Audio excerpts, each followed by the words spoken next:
Well, good morning, good evening, and good afternoon, and welcome into the $100,000 Galaxy Battle Superverse brought to you by Samsung Galaxy and, of course, Supercell, all powered by the Galaxy Z Fold 5. And this is the Clash Royale Qualifier Finals. I'm going to be your host today, and I've been your host the last couple shows. I'm Goj, happy to be back in the booth with you. We've got a lot to talk about, but before we go anywhere, I've got to remind you that you can download Clash Royale for free on the Android Google Play Store. Go get your hands on the game right now. All of our players certainly did, and our creators. They went through a ton of qualifiers to get to this stage, a chance to get to the grand finals only a week away. So go get your hands on the game and go check out, of course, the Galaxy Z Fold 5, an incredible device that's powering this entire event. You need to unfold an expansive screen and immerse yourself in your favorite entertainment on the go with the Samsung Galaxy Z Fold 5. It's Samsung's slimmest and most durable fold yet that boasts a massive 7.6-inch interior screen. You're going to see it a lot today. Our creators are going to be holding it, so go check it out. You can get your hands on it. You can check out the link with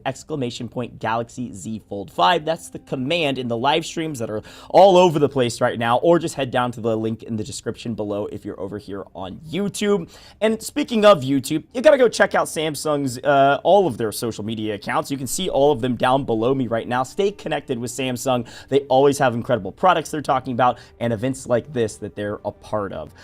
Folks, we've got so much to go through and such incredible competition right around the corner. So speaking of that competition, let's talk about what we've seen over the last several weeks now to get to this point in the broadcast and in our journey through the Superverse. This format has spanned quite literally through the Superverse, as we went through the Clash of Clans qualifier about a month ago, and then we journeyed to Brawl Stars, where our team split hairs to eke past the competition and be one of the 2 teams, or 8 players, as you can see, that made it to the Superverse Grand Finals. But today is the last day of the qualifier finals to get to the Grand Finals with Clash Royale. We're trying to get down to 8 players after some impressive qualifier gameplay that happened from the September 21st to September 24th today. So finally, all of those players that came through our qualifiers will grit together and make 12 teams of 3 with 2 players paired up with 1 creator. All of our creators that have been casting all of these competitions will be competing on September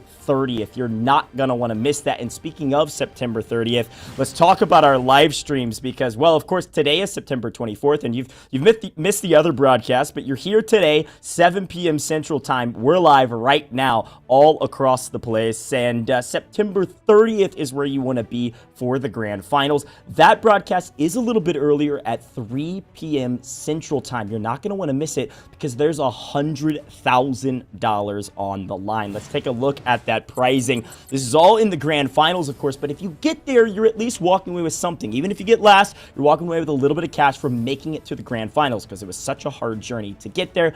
But the first place team will walk away with $31,000 and that Samsung Galaxy bundle, which of course includes the Galaxy Z Fold 5 I've already talked about, as well as the Tab S9 Plus, Buds 2 Pro, and a trip to the World Finals. So talk about a fantastic day. Talk about a fantastic Grand Finals. Again, you saw it there, September 30th, 3 p.m. Central. You're going to want to be here. It's going to be incredible. Now, I can't do all of this on my own. I've been here several times now hosting all of the shows, but it's time to bring in our casters for the day, our creators that have had a chance to not only play some Clash Royale on their Galaxy Z Fold 5s, but they got a chance to cast all the action. Gentlemen, say hello. Let's start with you, OJ. How are you feeling to be here in the booth for the Samsung Galaxy Superverse Clash Royale? I'm excited for everything that's about to unfold. I've been waiting for this event. First, we had all the other games. Now we're on to the real the finals of this. It's going to be really exciting. I'm going to be scoping out which players that I want on my team, if I can even decide.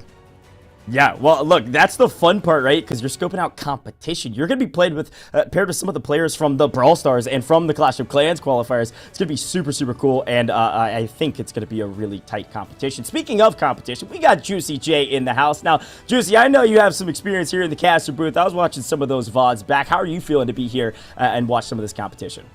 I'm feeling fantastic. You guys know me. I love watching some great Clash Royale. I can't wait, especially to see Air Surfer's gameplay. I've met him before. He's a great friend, and he made it to the CRL World Finals this year. So I think that's going to be the competition to really look out for today.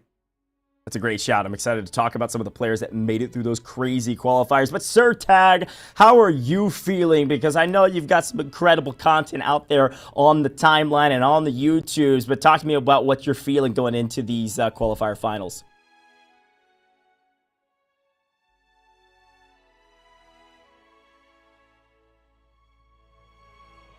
Oh, don't worry. We got Tag right on the time. I hear him in my ears. We're going to get him all set up for you. But Tag's excited. He was telling me he's really pumped to be here. And I think he's going to make some banger YouTube content with this tournament as well. Clash with Shane, Mr. Shane himself. I'm excited to have you here. Talk to me a little bit how you're feeling. Because we were talking a little bit before the broadcast. I know you're scoping out your competition, but you're also trying to learn some things. Yeah, well, first of all, it's an honor to be here. Very, very happy to take part in this event. But like you said, I'm here to not only witness some great Clash Royale gameplay, but also hopefully learn a few tips and tricks myself that I can use next week during the Grand Finals. There you go. We're going to be learning. We're going to be teaching. We're going to be talking. Now, gentlemen, we got everybody here. Tag, I think we got Tag. Does this work? Do we have... We got Tag on the timeline. There he is. Cool, Tag, cool. I'll give you a quick second, Tag. Tell the people at home. I heard you, but tell the people at home how you're feeling. My microphone isn't working, but I know this event is going to be hype. So I'm hyped for some quality Clash and excited to see some of the best players in the world compete. There's going to be a lot to learn. And also, you know, we're going to be learning all their tricks. So when I get to play against them, I already know what they're going to be doing. There you go. Now we're thinking with our big brain mode. Now, all right, look, folks, I know we got some watch parties that are going on. So a couple of you going to be heading out. Juicy J, Sir Tag, I hope you enjoy your watch parties. I'm sure we'll see you here in the booth probably not too long. But OJ, Shane, you're hanging out with me. It's time to cast some Clash Royale. Now, gentlemen, I'm excited about this. I want to take a look at the format in particular. And OJ, as we take a look at this format, I need you to talk me through it a little bit because this is what's fun, right? We had thousands of players work their way through these kind of open qualifiers. But today, right, we only have 16 players and we're just trying to get down to 8. Now, we've got some incredible players, but 16 to 8 doesn't sound like too tall of a task.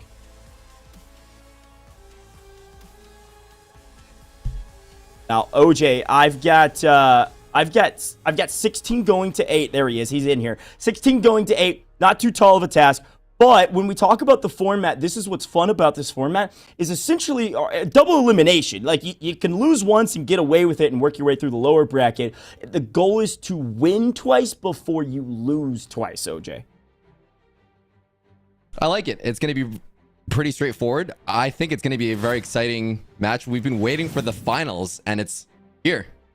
Yeah, that's exactly right. It's a straightforward format. There's not really a tall order in front of our players, albeit their competition is a tall order, right? We have some incredible players here today. Many of them known and have been played at Clash Royale for years now and are known in the scene. So speaking of those players, let's take a look at them. Ian77, of course, pops out to me first. But Shane, any other names that you know and love and maybe some people at home will know as well?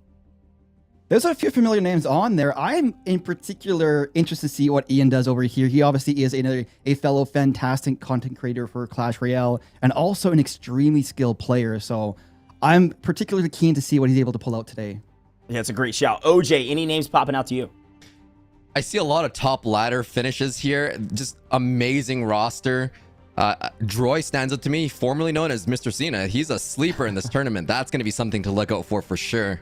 I mean, obviously, Ian77, he's going to crush it. You got Air Surfer, who was in CRL. It's just a massive roster we have today. This is going to be exciting.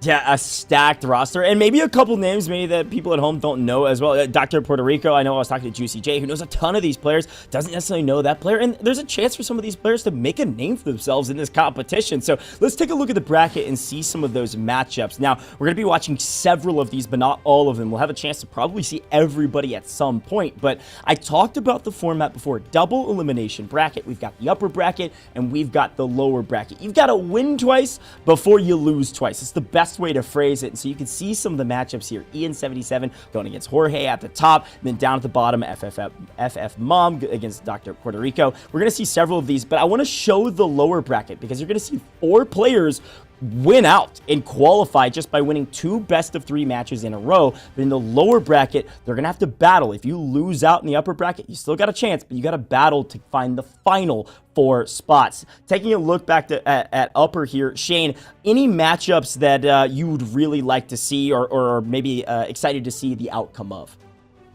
Well, I mentioned EN77 before, but obviously I think Air Surfer versus Mohamed Parsa is the second matchup that I'm most interested in so far. Obviously, Air Surfer is a very skilled player. He's been well known in the Clash Royale community for a long time. So I'm interested to see what he's able to pull out today.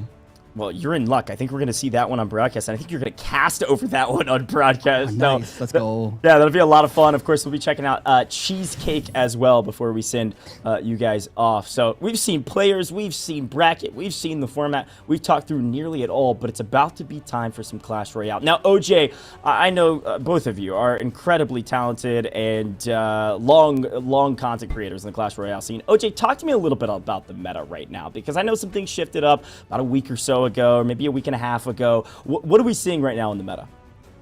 There's a lot that's going on. I mean, Evolutions came out and they really rocked the meta. I think that everything's just going to be really solid. Just, some of these players are very specialized in specific decks. I'm curious to see if they're going to play what's meta, or if they're going to play the deck that they're very comfortable with, like Hog EQ, Rocket Miner, because either way, it's going to be exciting to see everything. Yeah, and that's what's fun too, right? When you start thinking about the players, I mean, of course we know who they are. That means they know who each other are too, right? So you know what this person specializes in. You can try to counter against them. Shane, any other notes on the meta, things you're seeing right now with EVO's out?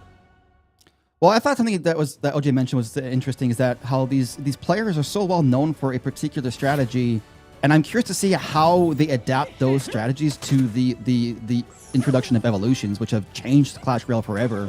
And how, can they adapt their main decks to the evolutions or not? With the Ice Spirit log, do you think he's running Hog EQ right now? Ooh, that's a good question. That's a good question. I think with an aggressive Ice Spirit log cycle. Bandit's going in, and he's protecting the bandit with a perfect skeleton placement. Oh, I love seeing that. That was incredible. Look at the recruits coming down. Evolution recruits. They are evolution recruits. They are the evolution recruits. The newest evolution in Clash Royale. What do you feel about the recruits? Do you think, how would you rate them compared to the other evolutions in the game? I personally like them because you put them down and you farm 3 crowns all day, every day. So it looks like it might be Hog E. No, it's Hog Poison. It's Poison using Hog versus 3M.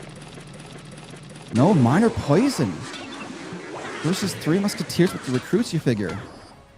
He's got nice poison. He's got the log for the 3 Musketeers. He's got Miner for the elixir pump.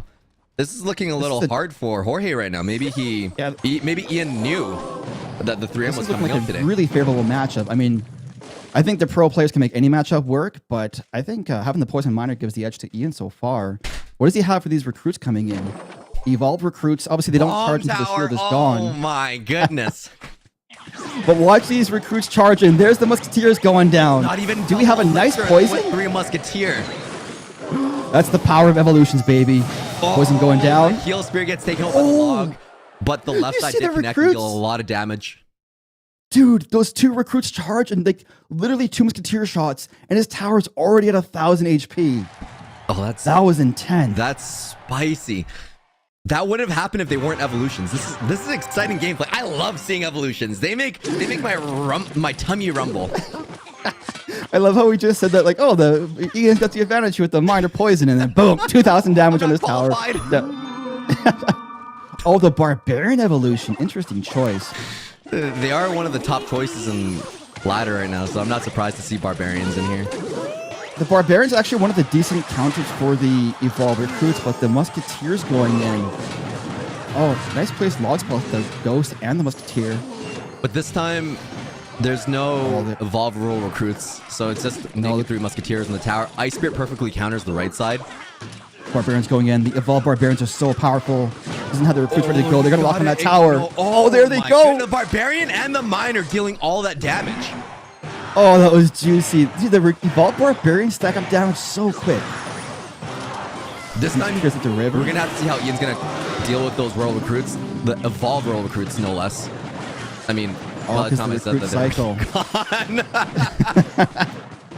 That was a nice defense by Ian to distract the recruits, but the Musketeer locks on right side. Down at 800 health. He's ignoring it so he can use Miner. He's got a massive elixir lead right now, so he's looking pretty healthy. Well, the thing is that he doesn't have a heavy spell up top, so like even if he's got 800 health on his tower for Ian, it's all right because he has to get a troop to tower. He can't spell it down. Nice Miner for the pump. Bandit misses it. Splitting the barbs and everything right now. This is going to be the final push. This is going to be Royal Recruits. It's going to go to 3 Musketeer, and then it's going to cycle back to Evolve Royal Recruits. See, I think the advantage is for Ian here because he can cycle those miners and poisons, I think, way faster and get the damage done than the Musketeers can break in. That's a really good Those recruits are not evolved. Musketeers. Watch Queen ability, nice, to destroy the recruits. Another miner going in. And there's He's not the even worried about Barbarians. anything. He's going to defend with skeletons, use Evolve Barbarians on the right, Miner pressure on the top left. And takes out the pump with the Miner. See, I like that. That's a pro level gameplay right there. Because for me, if I was playing this gameplay, I would be going in that tower with the miner left side and ignoring the pump. But Ian knows what he's doing. He's destroying those pumps. He's preventing his opponent from getting the momentum going. And a nice little poison for the Musketeers left side. His recruit charge, almost forcing a log. Oh, it hit both of them, yes! Yes! That is a positive elixir trade, making you happy, OJ. Barbarians right side against the recruits. Jorge's going to have to penetrate this bomb tower if he's going to hope to get any damage down right now. There's only 20 seconds left. I don't think he's going to be able to Musketeer anything. I don't think he has a chance. The bomb tower is just too powerful with the Barbarians for the recruits. It's almost better if he doesn't touch those recruits and let the shield just ride. There's the first round of the match. Nice power down. I definitely think the matchup was in the favor of Ian, though. With that minor poison, once you have the defense cycle down to distract those recruits, it's basically impossible to break through. I have no confidence in those matchup callouts anymore. Oh, Ian's got the advantage because he's got Miner for the elixir pump. He's got poison for the 3 Musketeers. And then as soon as I say that, 2,000 damage in the tower. But once he got his rotation going on, yeah, it was solid. At that point on, it was pretty solid. We got Sphere Goblins going down. What do you think this is? Spheres versus Minions. This is obviously dual matchup, right? So they can't use the same cards. Sparky. So there's probably a Goblin Giant in there. Rushing with wall breakers. That fast cycle wall breaker deck. Dude, the wall breakers are so powerful. They always sneak through. Oh, I was expecting. Right, there's not going to be Bomb Tower in here because he used it in the last deck. Yeah. Little Mother Witch. I think he's got Goblin Giant up top. Goblin Giant Sparky deck. Magic Archfiend. Oh no, that Inferno Dragon's gonna, or that Inferno Tower is gonna be just enough for that Sparky with the Magic Archer. Yeah, I definitely thinking Goblin Giant deck up top there. Goblin Drill right lane. Fend for the Magic Archer. He had to place those Barbarians down, otherwise the Magic Archer would have pierced onto the tower. That NATO, I don't think was the value that he wanted, unfortunately. Nice delivery. He's delivering some justice right side. There's that. I don't know who to give the matchup advantage here. I think it's pretty even. I think he might have been able to put the Inferno Tower one tile to the right there. Master OJ with the perfect interactions right here. Only I can call it the perfect micro interactions, but when it comes to macro interactions, I'm just gonna put stuff at the bridge. Yeah. But here we are, about a minute and a half into the battle, and both relatively the same amount of health. 2,000 on Ian's, 1,900 up top, and you have another Sparky going down. Oh, the Mother Witch giving 2 Piggies as well. Is Jorge onto the Evolved Barbarian rotation by now? I think he is, because he placed it earlier on. So, oh boy, and it's going to be double elixir. Are we going to see a Goblin Giant at the bridge? No, not enough elixir. What is the Sparky doing? I guess he's just cycling because Sparky the Royal Delivery crushed its hopes and dreams. He's going all in Goblin Drill. Oh, no, the arrows, dude. So juicy versus those wall breakers. He's still getting damage down. It's at 1750. Oh, look at the Magic Archer for the cheap One shot, 2 shots, 3 shots. Oh, it gets more. Yo, what? From the Barbarians. And now he doesn't have enough to... he can just defend those Evolved Barbarians. But he's saving his delivery for the Sparky, but the Barbarians lock on. Really good minion. That is a lot of damage. Minions to destruct the Inferno. Wallbreakers to sneak through. And the Night Evolution. Is it enough for the Sparky? Did the Wallbreaker connect? Yo, there's no way. More damage. It was enough. What? How did one Wallbreaker get through? Yo, that is absurd. Focused on everything else. The minion, the goblin giant, the Sparky, Oh my the goodness. There's no chance. the Tornado Archer, pulls it in. and that's tower. 2-0 in the first match. Two very well played games from Ian. I think he played those almost perfect. That matchup, looking back at it, was, I think, pretty difficult for Jorge because the Sparky just never really has a chance with all the spam. Gentlemen, that was a quick one, I gotta say. Ian77 made quick work of Jorge, and I think it came down to some of the picks that he made, right? Like, especially in the second round, you know, the Goblin Drill was really what took out everything from the tower standpoint. Those drills were coming in from the right-hand side. And in game one, I don't think Ian, I was looking back, I don't think he missed a single log. OJ, what do you think Ian's strat was going in? Do you think he knew Jorge's decks? Like, did he counterpick well, or did he just outplay him? I think it was a little bit of everything. In the first game, I was saying how he had Bomb Tower for the 3 Musketeers and the Royal Recruits. He had the Poison. He had the Miner for the Elixir Pump. It was just an overall solid matchup for Ian. Yeah, I know you're a fan of the micro. I don't think he missed all of his royal deliveries were on point, all of his logs were on point. Like, everything was just solid from the side of Ian. Now, Shane, give me some insight here. We were talking about some of the decks. When it comes to Ian's decks, why do you think he chose some of the decks that he chose? Well, I think OJ touched on the first matchup. The second matchup, I'm not too sure.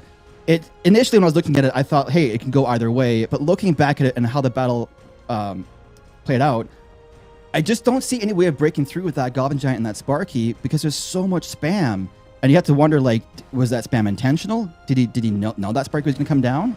Either way, it was a really well played game. Even if he didn't have that matchup, like, he played it perfectly. Yeah, I couldn't agree more, OJ. We talked a little bit about the meta. We talked about Evo. I mean, Evo recruits looked really strong, and then immediately Evo Barbarians quick counter back.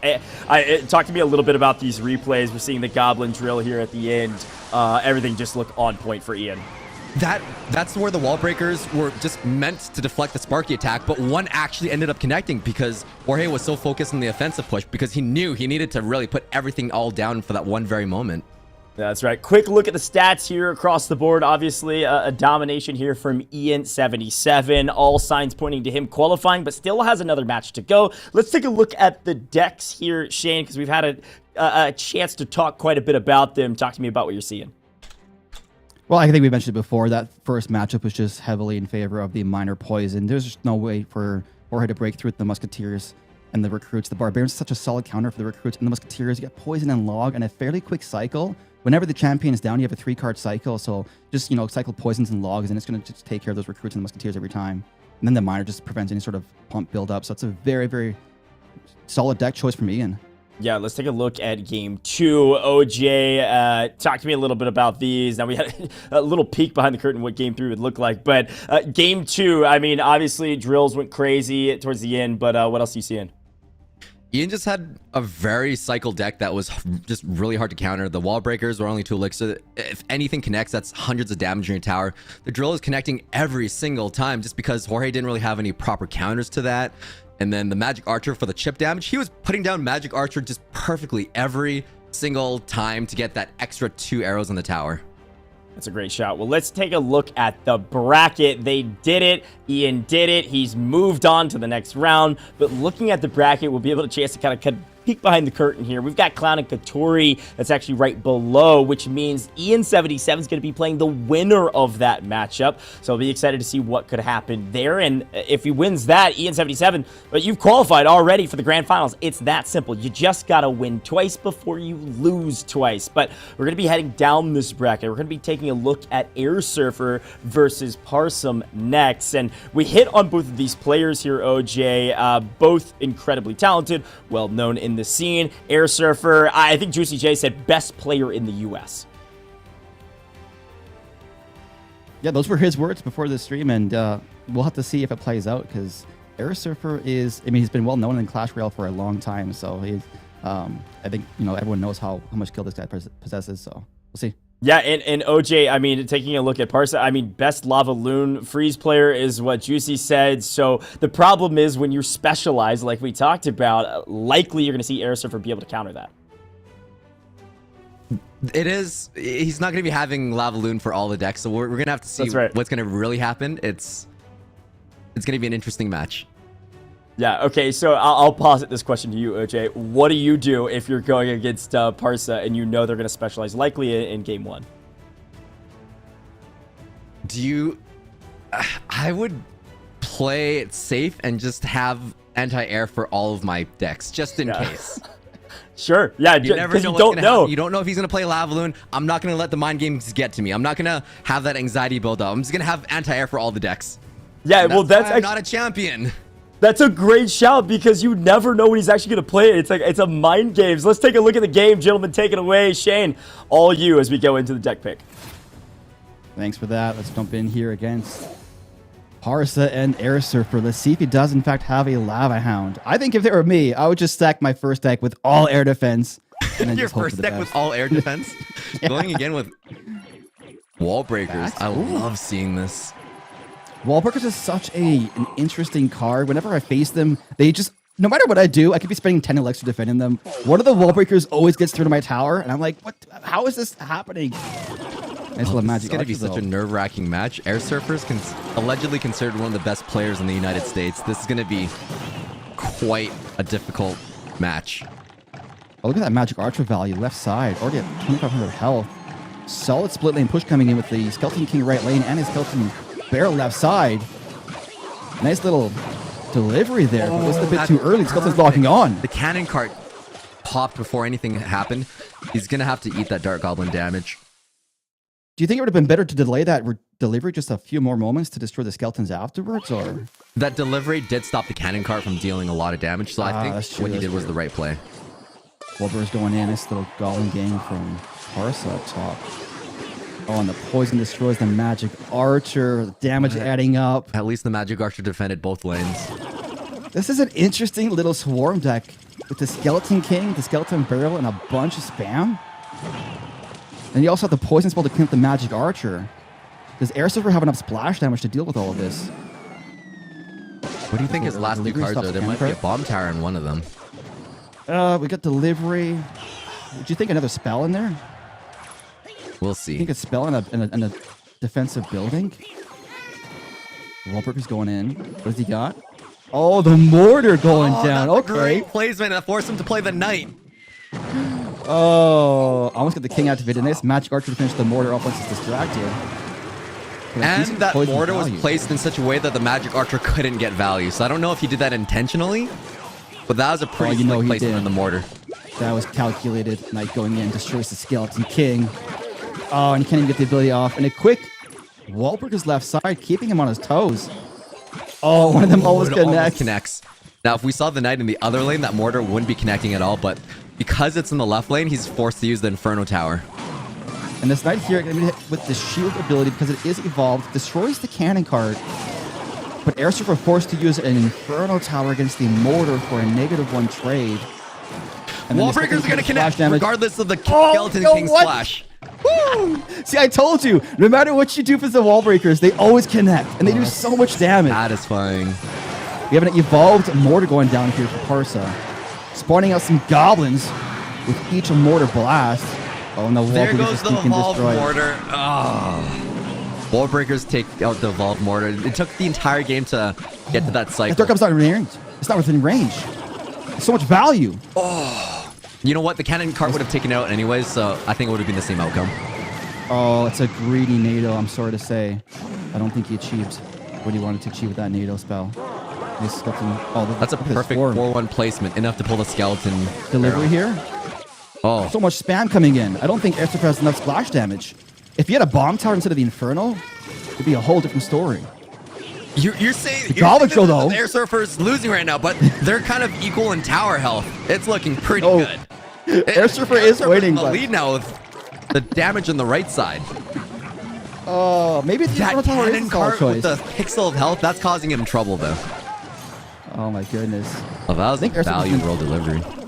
He's just doing a great job of getting that little bit of chip damage each time. You know, Goblin Drill goes in, you get a few stabs off. So I think Magic Archer shots. He noticed. Oh, and the wall breakers, dude! How did they get through? Goblin Drill plus wall breakers. He can't really defend that right now. Yo, what? One tornado. How is that legal? Oh my goodness, the Magic Archer.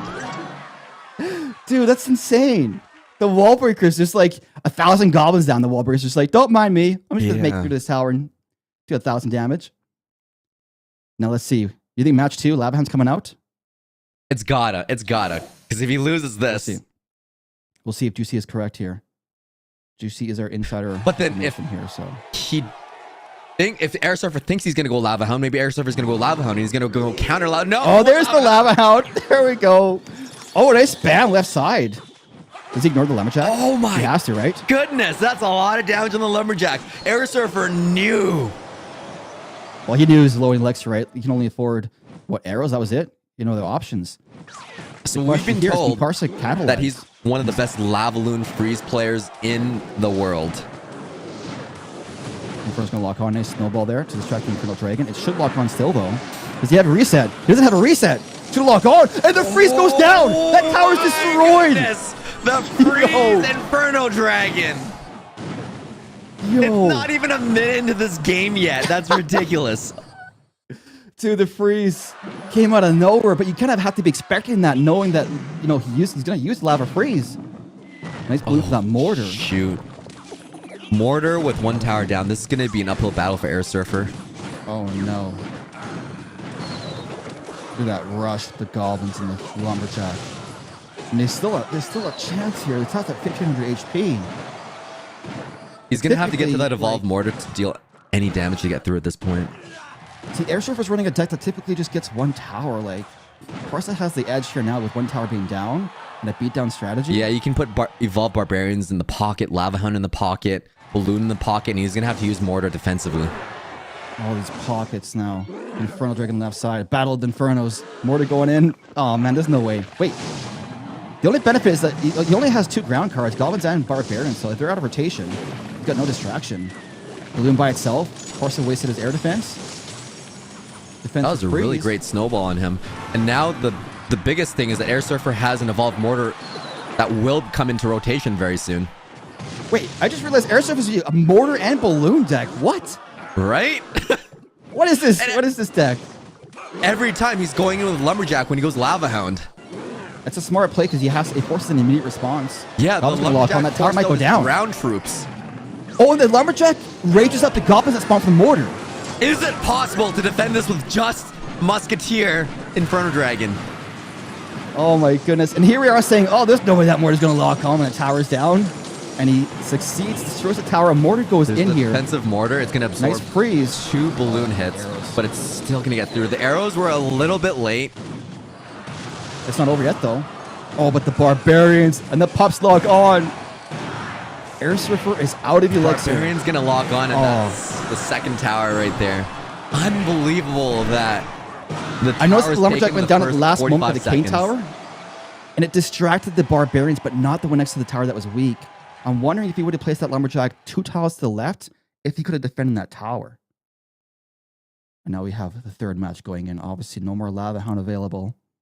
I wonder if this is anti-air deck. Like, I'm talking like bats, minions, and Tesla, and everything else. Musketeer, Electro. Yep. Or it could be a cycle. We got an Ice Spirit. Battle of the Ice Spirits over here. No way that Ice Spirit connects and deals that damage. Do you think that's prediction? His profile. Oh, for sure it was. That was. I'm gonna predict an Ice Spirit right here. Oh, the Hog EQ. Yeah, Hog EQ versus. Maybe it's a battle of Hog EQ decks. Oh, it might be. Battle of the Earthquake. Monk versus Knight.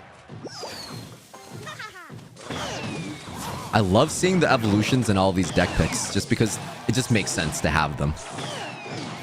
Well, I like seeing the variety of the different evolutions. Like you have the Firecracker in here. It works so well. And the Barbarians work so well in Lava Hound decks. Oh, that's a really going good. in. No EQ available tanking to everything. Bomb Tower. The Firecracker with that value though. Is that going to be a king activation? Yes, it is with the Ice Spirit. Oh, there it is. And one shot from the Firecracker. Oh, it does. 300 damage. Do you think Parsa also has a Firecracker in his deck? No. Just because of the Knight, I don't think he would have any reason to. You think if it's not evolved version, he's not going to be using it? Yeah. Tesla? Just because it's a risk to activate the King Tower so easily. Oh. See, I think the Firecracker gives Air Surfer the edge here because it provides a significant source of chip damage. Nice log spell with the skeletons too. He did get a lot of damage early on with the monk, so this is going to be a really hefty push. Got monk going in. Where's the final card? Oh, it's a musketeer. Oh no. I gotta be honest with you. I think the advantage goes to the Firecracker deck here. Provides a substantial source of chip damage. Blocks the monk before it crosses the bridge, forcing an early activation. Oh, when Musketeer destroys herself. Nice. Earthquake and the evolved Firecracker with that chip damage. Hog gets through. One shot to that tower. That evolved knight, though, it's Does he have a deceptively chance here? strong. It's got 2,000 health. I don't know, dude. The Tesla goes in, distracts the Hog Rider. The Firecracker. Like, it's basically a mirror matchup at this point, but the Firecracker versus a Musketeer. Monk to tank for everything, including the bomb. Yes, look at this value. Hog goes in. Bomb tower's destroyed. No damage to the Not tower. with the King Tower activated. Hog doesn't get a hit. No, but I think at that point, like, you're literally just forcing your opponent to spend all of their elixir on defense with no counter push, and at the same time, you're getting Earthquake damage and Firecracker damage. So you're just basically cycling cards, getting that chip damage over time for Air Surfer. Bomb tower gets destroyed, yeah. They're chilling, but Air Surfer's getting slightly more damage. I think it's just going to be an Earthquake kind of game at this point. Earthquake battle, down to the wire with some quick Earthquakes. You think he's going to do guards right before it crosses? Oh, he Nope, tried it predicting the crosses. guards. Get the ability. Do that chip damage, and then he doesn't have Bomb Tower. Oh, there it is. And the Firecracker's evolved again. Oh, no. The log Can you doesn't protect stop. it? Hog still gets one hit on the tower. The Hog protection Going in for with Firecracker, another keep it Hog. alive. Yo, what? Keep in mind that Air Surfer also has a faster cycle when he's got the Monk down, the 3-card cycle. Uh-oh. But he's caught with no tower here. With the Monk with a knockback. That's one. You know what? It's fine. He can afford that damage right now. This is fine. Hog Rider to tank for the Musketeer because he doesn't want any hits at all. He's way in the lead. He just needs to cycle a few more Hog Riders, a few more Earthquakes, and he's good. This is a chip cycle race right now. If he put down Going Earthquake in. 1 second later, that Musketeer would be toast. I think he has his defense down on lockdown, though. The Monk just knocks back the Hog Rider, the Lock Spell, and the Tesla. How do you break through? Monk going in. Hog's destroyed. I don't think he's got a chance to break through with this. Unless Air Surfer makes a mistake and gets caught off guard. He can just easily just play defense and stack a few Earthquakes and fire. That Tesla took out that Ice Spirit. It was a very subtle thing, but very game-changing. Hog gets through. Hog gets through. There's the Oh. Earthquake. Last Earthquake finishes the tower off. 2-1 victory. That just means Air Surfer is going to move on to the bracket, and he's going to need to face Ian next. Wait. Oh, that'll be that matchup of the decade, right? Air Surfer versus Ian 77. Do you have that correct? By Air Surfer. First time to the third game, by the way. So already seeing that in the first one. Now, as a reminder for the bracket, is a great question. I thought for a second, too, that we were going to see Air Surfer versus Ian. No, they're actually one apart, and you only have to win twice. So if we would have kept the bracket going, they would have seen each other in the semifinals. But you only got to get top 8 out of 16. So both with a chance to move forward. Now, talk to me a little bit about that game. We're going to get some replays going here in a second. Here they are. Let's take a look at game 1 in particular. Shane, I mean, Parsa actually started out with a slight lead. The big mortar placement from Parsa was actually what went massive for defense, but of course, Air Surfer ends up taking it. Yeah, that last interaction we just saw right there with that tornado spell and the goblin drill and the wall breakers. Yeah, there's just so much value. The wall breakers always slip through. And then right here, look at this. The Infernal locking on with the freeze spell. There's, last second freeze catching him off guard. One Infernal destroys the entire tower. I was surprised with this mortar right here connecting to that tower and finishing it off. Obviously, utilizing the rage spell from the Lumberjack. He did use the Lumberjack to bait the Goblin, so he didn't have any ground troops in rotation. So that was a really good... And then it's already right there for the rage spell, too. But see, here the Barbarian's going in, and Air Surfer places the Lumberjack next to his King Tower. But if he would have used the Lumberjack closer, it would have distracted the Barbarians. Yeah, OJ, in the third one, we're seeing the final replays of our third game. I mean, nearly identical decks, right? It was just Air Surfer was able to cycle faster. It was very, very subtle, but Air Surfer just slightly had the lead with the Monk. It was hard to get through the Monk with everything. The Monk would just provide so much value. It would deflect damage onto the tower and take out his Musketeer. Yeah, you can see the stats here. Average tower damage, obviously nearly equal. But let's take a look at the decks. I know we've been talking about him. The Monk was crucial to tank. But let's look at game 1 deck. And Shane, I know you touched on this, but comparing and contrasting, seemed like Air Surfer had an advantage. Yeah, I gotta say, like with the Tornado Delivery and the Magic Archer, it just destroys all of the Swarm from Parsa. I thought the Poison Spell would be more of a deciding factor for the Magic Archer, but unfortunately just couldn't really break through the fast cycle and the splash damage that Air Surfer had. Yeah, let's look at game 2 because I got to shout out Juicy J doing his watch party right now. I think he was right? Like Parsa had a fun game 2 and kind of lived up to form, OJ. Oh, this is the one where I was telling Shane, if I was facing Parsa right now, I would bring anti-air into all 3 decks. Just massive Teslas and Musketeers and Bats and everything into everything. Yeah, definitely the Lava Hound freeze in the first like 38 seconds or whatever it was ridiculous. But let's look at the third game. Shane, you can walk me through this. Look how close these decks were in competition. Yeah, I think the 2 small changes, like having the Monk and the Firecracker for Air Surfer, changed the matchup significantly. It allows Air Surfer to cycle faster with the 3-card cycle. The Firecracker is a consistent source of chip damage, which is how you play that deck with the Lock Spells, the Earthquakes. The Firecracker is, adding up that chip damage over time. It just kind of gave the edge to Air Surfer, whereas Parsa couldn't really break through with the Musketeer or the Knight. Yeah, no, I totally agree. And I gotta say, very close competition. Fun to see. Juicy J was right, but job's not done, gentlemen. As we take a look at the bracket, you can tell, well, other games have been going on behind the scenes. So we see Katori moving on over Clown. Of course, we saw Air Surfer win there. Darian, 240, actually won over Luminary. But the next matchup we're heading to, gentlemen, and the last one for you both to be in here at this moment before we change up the casters, is Cheesecake versus Allen. So a brand new competition, a brand new pair of players. The big question is, what do we think is going to happen? And since it's our last matchup with you two in particular, Shane, I'm going to give you a chance here. It's time for a prediction. Even if you don't know these players that well, Shane, I need you to take a side. You get first dibs on who you think is going to win.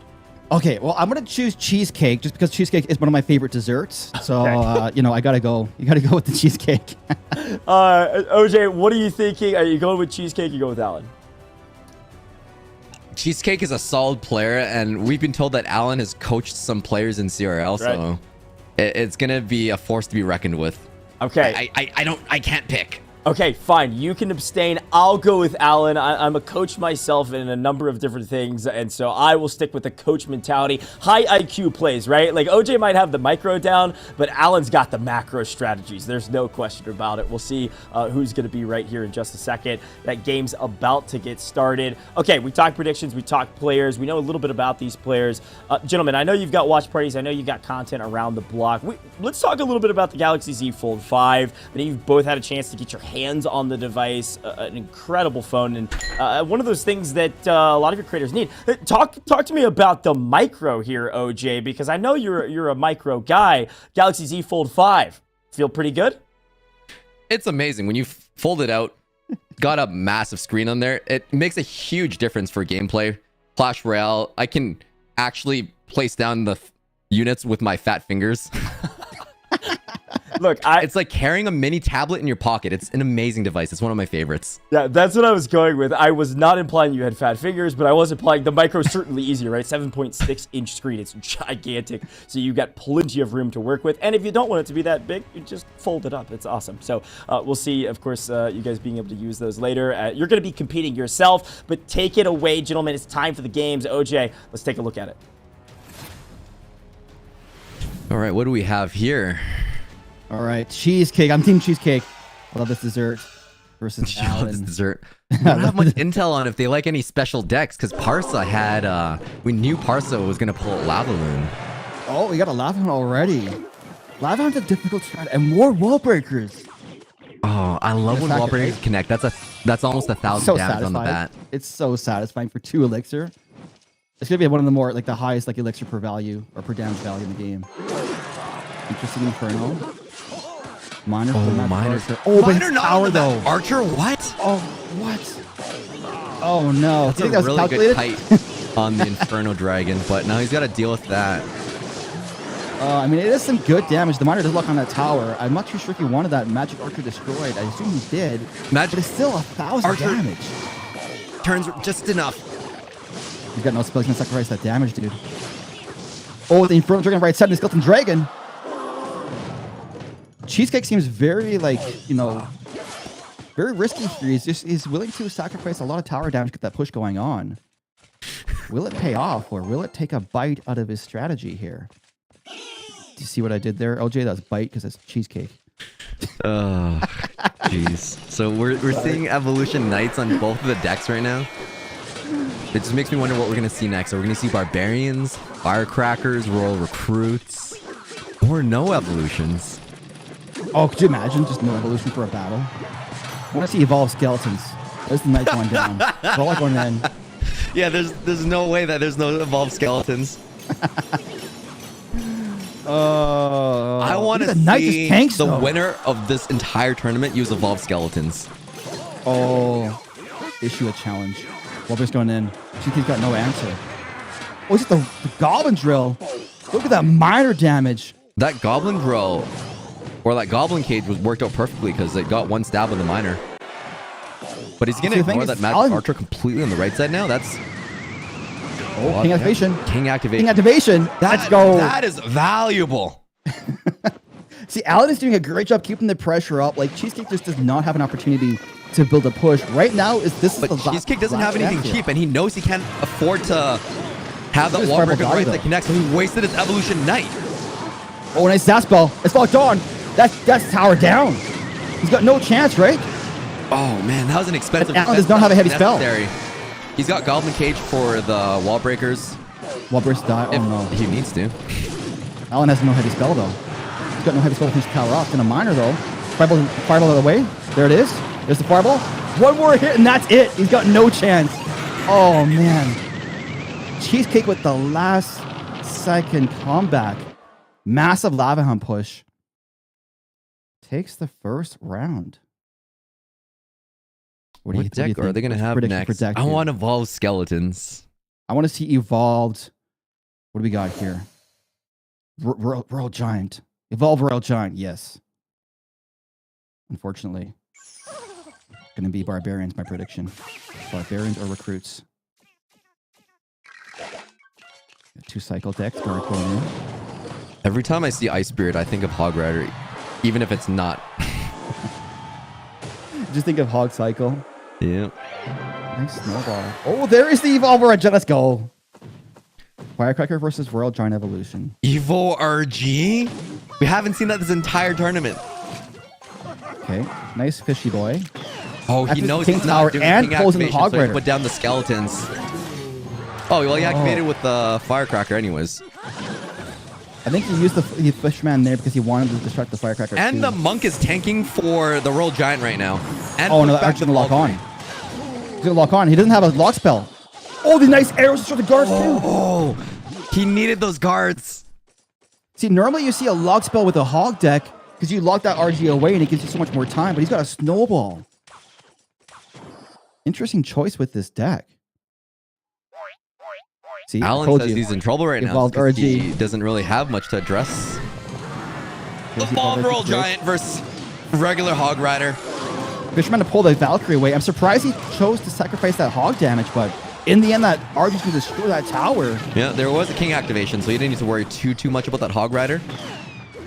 I suppose, see, for me, I would have went the Fisherman on the Hog Rider to defend. I would have done the same thing. I'm more about that micro. Like, logically, it makes sense to defend the Hog Rider for 3 elixir, but he knew that he's going to take the tower with the Fisherman pulling the Valkyrie, which is more of the macro strategy and the higher level of how much damage you sacrifice to gain that elixir lead to gain a crown. I'm just not good with macro.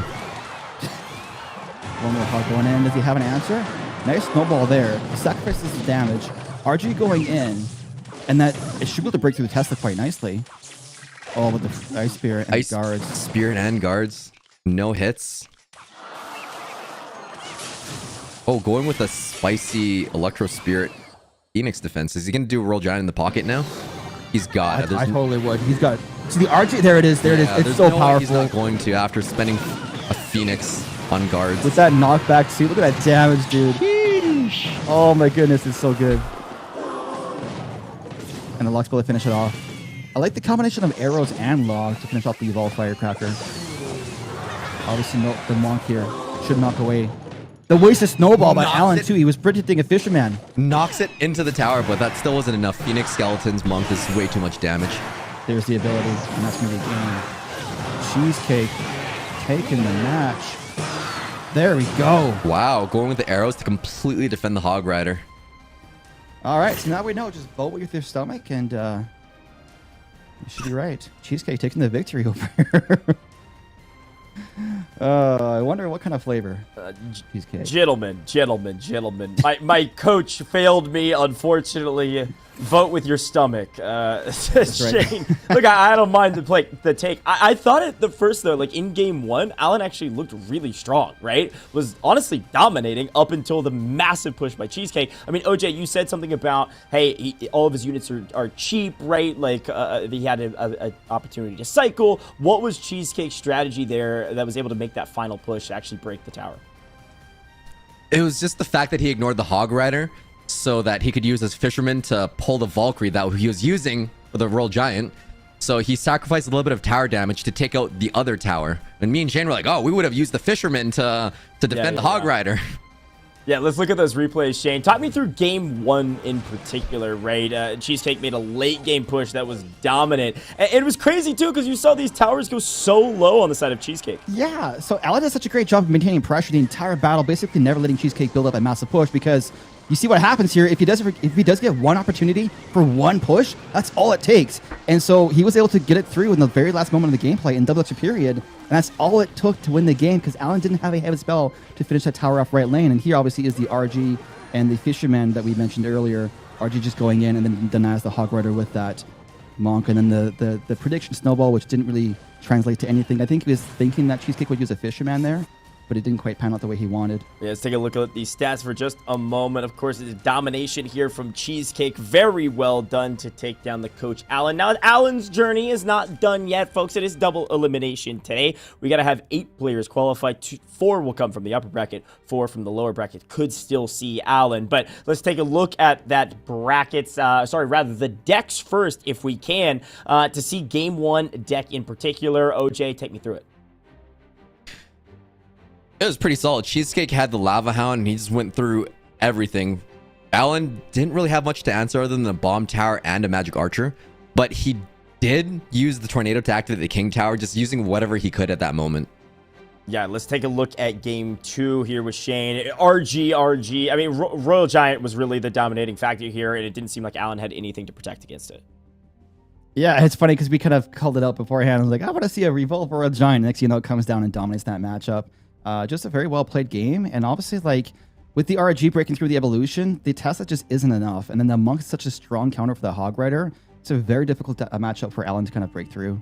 I totally agree. Let's take a look at the bracket because, well, things are changing, things are updating, and we're going to get a chance to see who has a chance to qualify in the upper bracket. Now, every matchup done in the upper bracket, aside from Adam and Droy, still waiting to see who's going to win that one, but you can see all of the players that have moved on to round 2. Job's not done yet at the very least. Cheesecake is going to be going up against Sugar Frenzy next, so talk about voting with your stomach. I don't know where we go in that matchup, but let's take a look at the lower bracket in particular, because these are our players that have moved down, and we actually see OJ Parsa's out of it.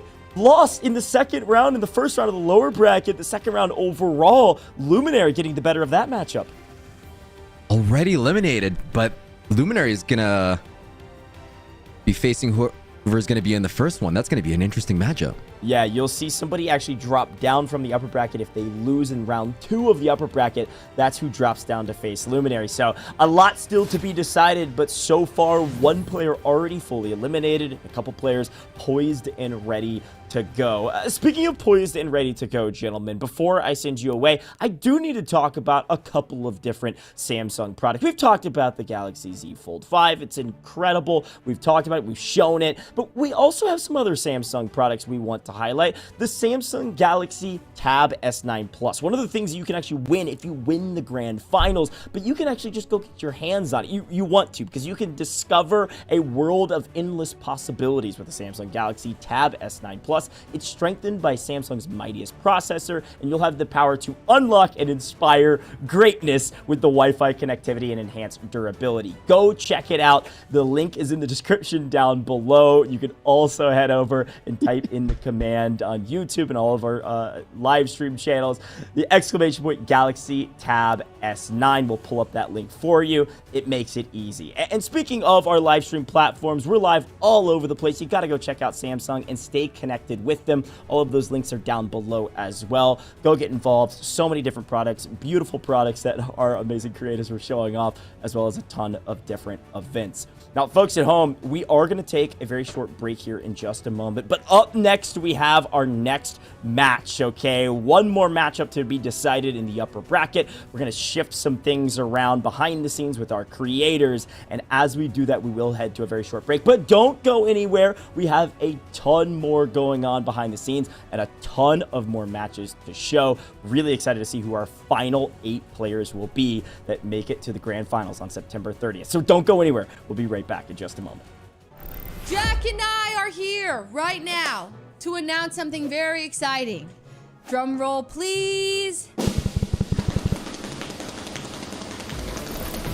Galaxy Battle Superverse Program, where the entire Supercell community will come together. First of its kind cross-game event where Supercell universes will collide as creators and players will compete in Brawl Stars, Clash of Clans, and Clash Royale to find out who the best gamer in the Superverse is. The grand finals will have a $100,000 prize pool. It would be much? $100,000 prize pool! Whoa. The finals are going to be on September 30th, and Courage and I are going to be casting. Courage will be casting. I'll be there. I will attempt to cast. You will be casting too. I'll be casting, yes.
This world, I make moves ahead of the curve. I'ma teleport you to another dimension, straight up out of this earth. I can't stop, I'm on a roll. Buckle up, we're taking control. Feel the vibration, no limitation. Got the power, let's go. Power. Now that's power. Power.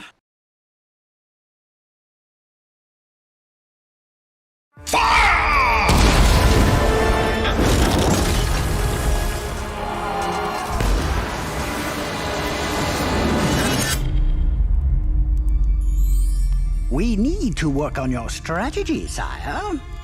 What? All the best learned here. The Hall of Champions. Now play.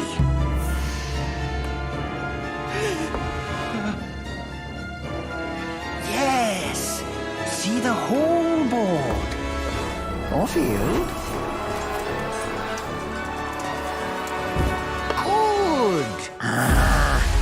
Ignore him. Focus. Remain calm as they press. Find a way through. Consider all possibilities. Then make your move.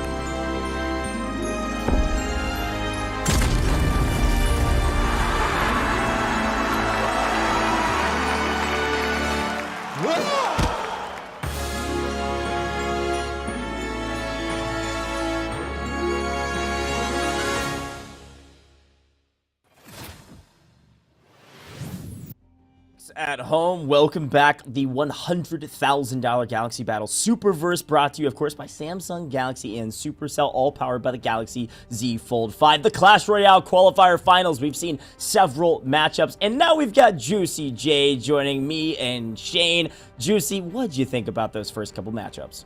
Honestly, it was crazy. That comeback against the Lava Loon, that was one of the craziest comeback ever. Lava Loon definitely has the matchup there, or Lava Miner rather, but it was still crazy to see.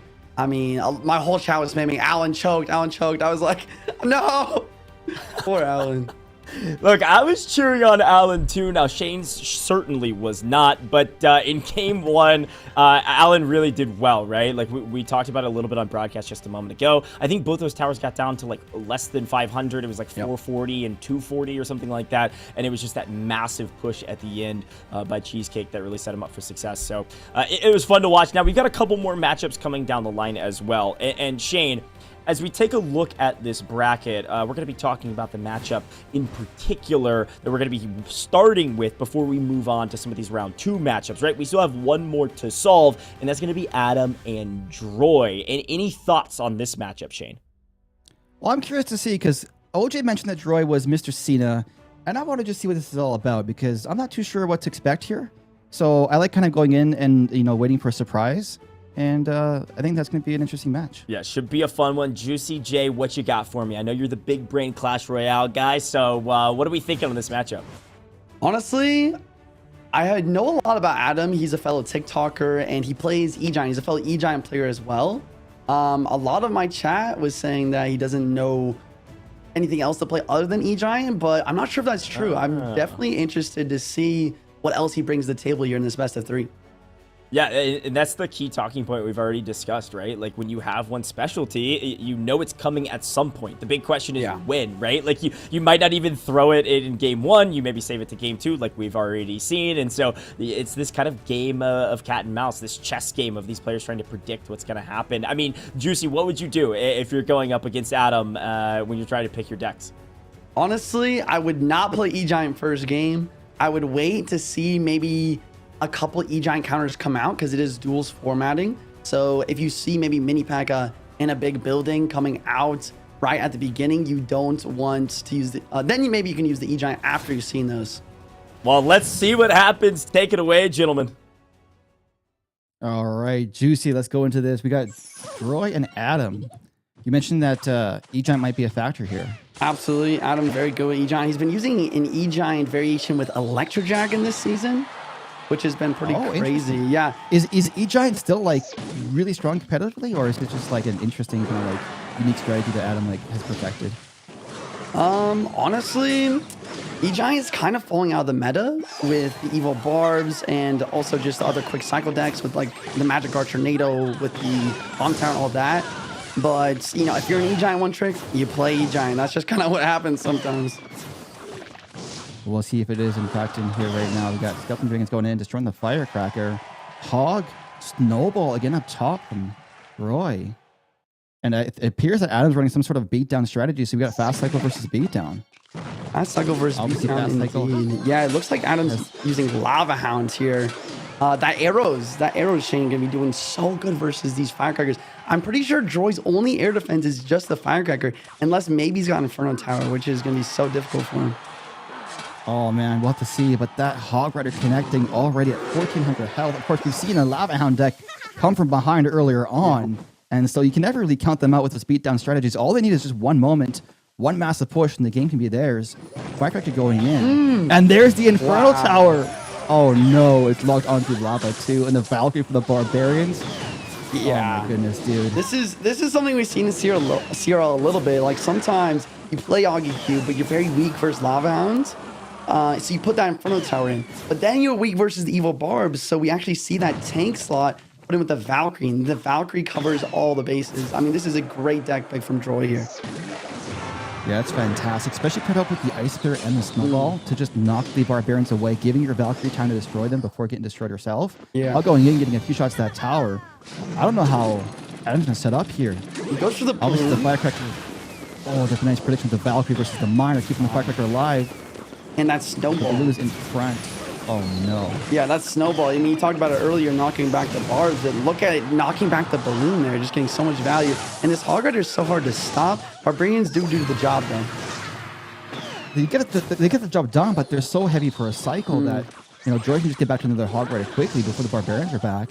Valkyrie going down, obviously, but the Skeleton Dragons tearing through that Valkyrie.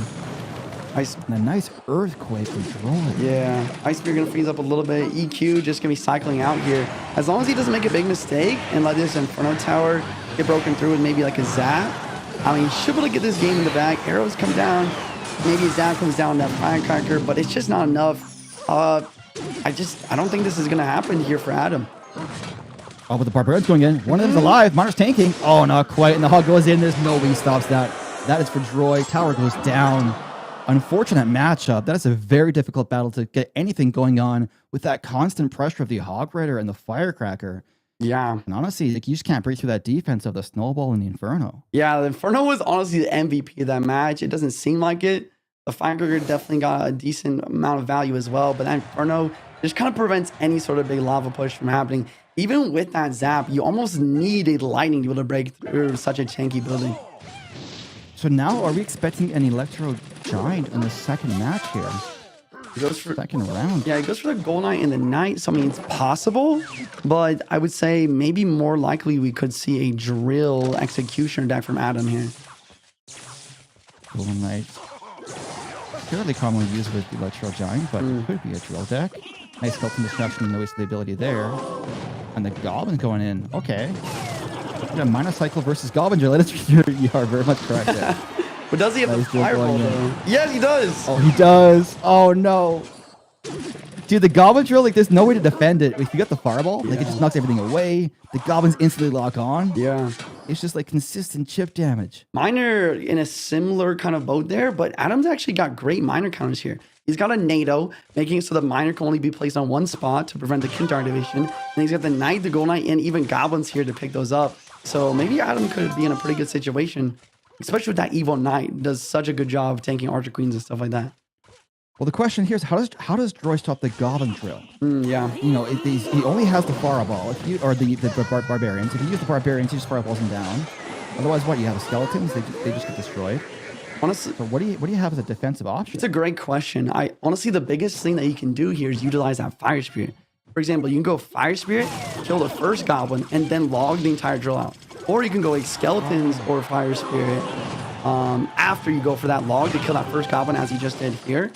He kind of messed it up. He didn't have that Fire Spirit in cycle, but if he can keep that in cycle for the remainder of this match, he might be able to have decent ideas to stop this Goblin drill. It's a tough one, though. Like, that's just out of desperation. And you know what? You get a one bad cycle going on, you're caught off guard. Those Goblins are going in, get some damage done. For sure. Miner coming on the right side here. Safe spot once again. Doesn't get picked up. Executioner versus these Evil Barbs is going to get some decent value. But Droy actually a little bit more consistent in the damage right now. And that Poison actually, same like as Fireball, going to be doing more damage than the Fireball as well. So Adam actually chooses to switch lanes so that he can defend and counter push. What do you think about that choice? I think it's a solid choice to go right lane, because you know what? You have to defend that tower with the Miners. You might as well get value for your counter push instead of going the opposite side. And he's opting to ignore that Miner, which I don't really know. Yeah. That could come to hurt him later on. Like, look at that Miner damage. So much. And we said earlier on that he's got some pretty good counters for the Miner. But if he just chooses to let it, get that damage. Oh, there's the NATO though. King is activated. Will help out later on. But his tower is already at 1,500 health, and the Archer Queen almost a spot. Yeah, that was so close. close. That P-Log was so good. Now here's the counter push that we were talking about, but he doesn't even go for the drill. I feel like you gotta go drill, and you gotta look for those Gold Knight NATOs to connect to the tower. That's like the only way he's gonna be able to make this comeback. The Executioner, I think, right there is an interesting choice. A bit too expensive for what he's trying to do, and it's slowing the cycle down consistently. Nice fireball there with the Skeletons. Goblins do log on, but the log finishes everything off, and he just does not have the responses in hand. Always opting just to go on offense and ignoring the miners. And that's allowing Droy to stack up some significant damage. Already down to 1,000 health, but the poison destroys the goblins. And it doesn't leave him much of a counter push at all. Here comes the drill. Evil Barb's right at the bridge, though, just blocking any sort of gold line dash. And here comes that Fire Spirit. He cycles the Skellies, and he doesn't even... Oh, he kind of maybe should have logged there. One goblin, though, kind of a drop in the bucket at this point with Adam's Tower down to 784 already. I think just opting to save the elixir for the poison, the miner, and the counter push. You know, so sacrifice one goblin shot to your tower and have a more significant counter pressure. Miner goes in. Trying to get that Poison nade right over there, it just doesn't work out. Oh, nice prediction with the miner, but still, the poison just guaranteed chip damage. There's nothing he can do. He has to go all in right now, but there's just not enough time. His cycle is just way too fast. Poison goes down. That's tower down. And that is going to be GG Droy, aka Mr. Cena, taking a 2-0 sweep against Adam, my fellow Electro Giant brethren. GG's well played. I mean, that was just a fascinating match. Gentlemen, I could not agree more. Glad to be back with you. Droy kind of made short work of it. Now, of course, we made it overtime in game 2, but overall really dominated in both game 1 and game 2, albeit we didn't think that at first. Like, I think when we were looking at game 2 in particular, I was looking at the minor counter and saying, I think with the Goblin Drill, like, I think he's got this one in the bag, but the chip damage just kept coming in, and he couldn't get any push going through there, Shane. Yeah, I mean, Juicy called it up perfectly with the Goblin Drill going in. He opted never to use the Barbarians in the Goblin Drill, always to use the Fire Spirit, the Skeletons, in the log.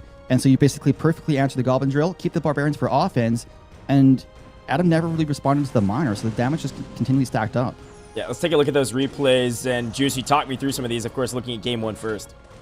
You know, the Hog Rider, it was just a force to be reckoned with. Whenever the barbs are in cycle, this version of Lava Hound just didn't have a building, so he had a really hard time stopping that.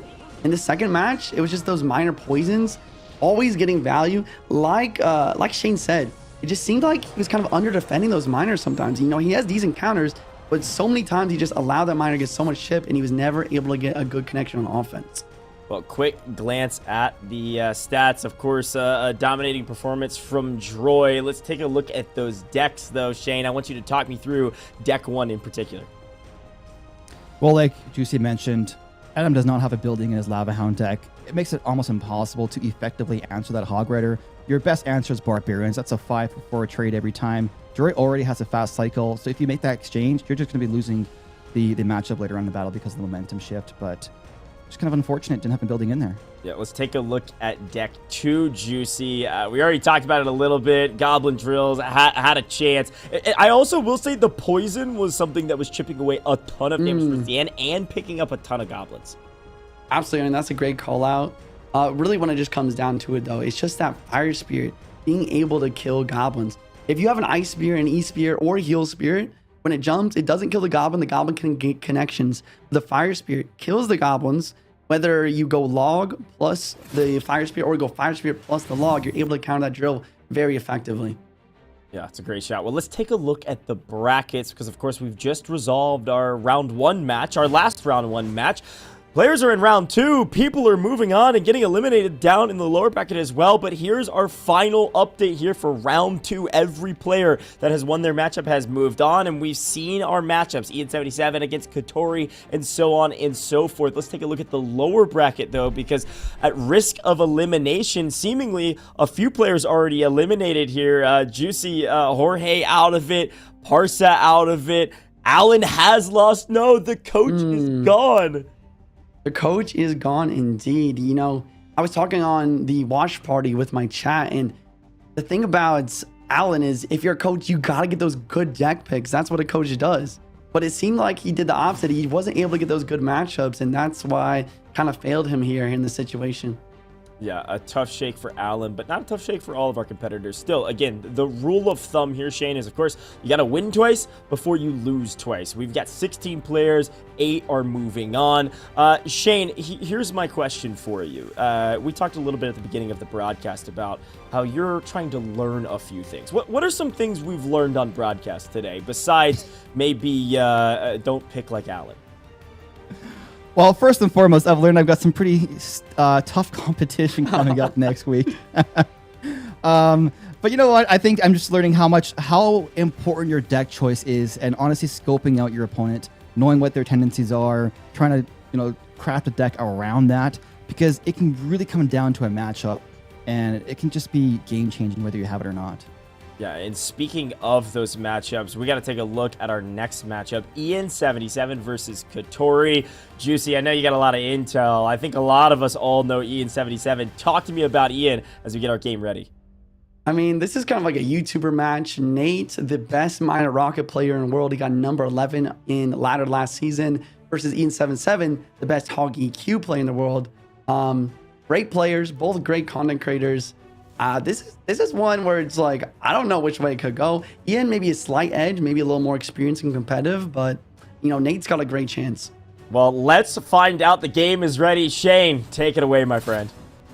Let's go. Ian77 versus Katori. Do we think we're going to be seeing a hog deck first play? Oh, the wall breakers again. Oh my goodness. Wall breakers and Goblin Drill. Yeah, wall breakers, drill, and some more wall breakers. Maybe a mirror matchup. No, probably a minor deck from Nate here, and then that Goblin Drill from Ian. I'm not really sure who has a matchup in this situation. Maybe Ian has a slight advantage just because he probably have a big spell. But these Magic Archer. Oh, the Magic Archer though. Nice NATO with the preventing the King or the tower damage. But the King activation for Katori is going to be a huge later on with the Goblin Drill. Yeah, it was an interesting choice to place the drill right behind the tower where the goblins could be pulled, knowing that it was likely that your opponent had a NATO in there. And the one wall breaker connects. Why does that always happen, dude? Wall breakers are they're so slippery. They just always get through no matter what you do. Yeah, it seems like that for sure. Somehow making it through, the Magic Archer just not able to splash onto both of them. And like you said, that King Tower just helping out already. Maybe. Oh, he's got a drill also. So is this just a straight up? It's a mirror matchup. I think it's just a straight up fat mirror matchup here. That's crazy. We still have 2 more cards for Ian, but the King activation could be the deciding factor in this game because it helps out against that Goblin Drill substantially. And then the Magic Archer walks onto that tower. Nice needle by Ian, but unfortunately, I think Ian kind of already knows that King activation is going to be a huge factor. Tessa going in for the wall breakers. Nice choice. I gotta say something though. Like, he does say good game. Partly because he's taking so much damage, but after watching so much of Ian content, he loves to do this mind game.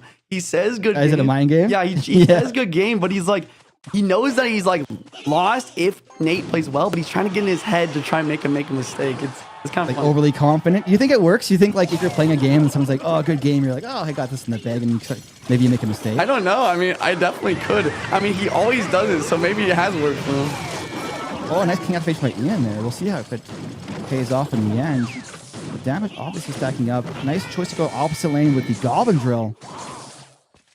Dealing some decent damage. The Evolved Knight going in, forcing out some Spear Goblins for some extra looks for value.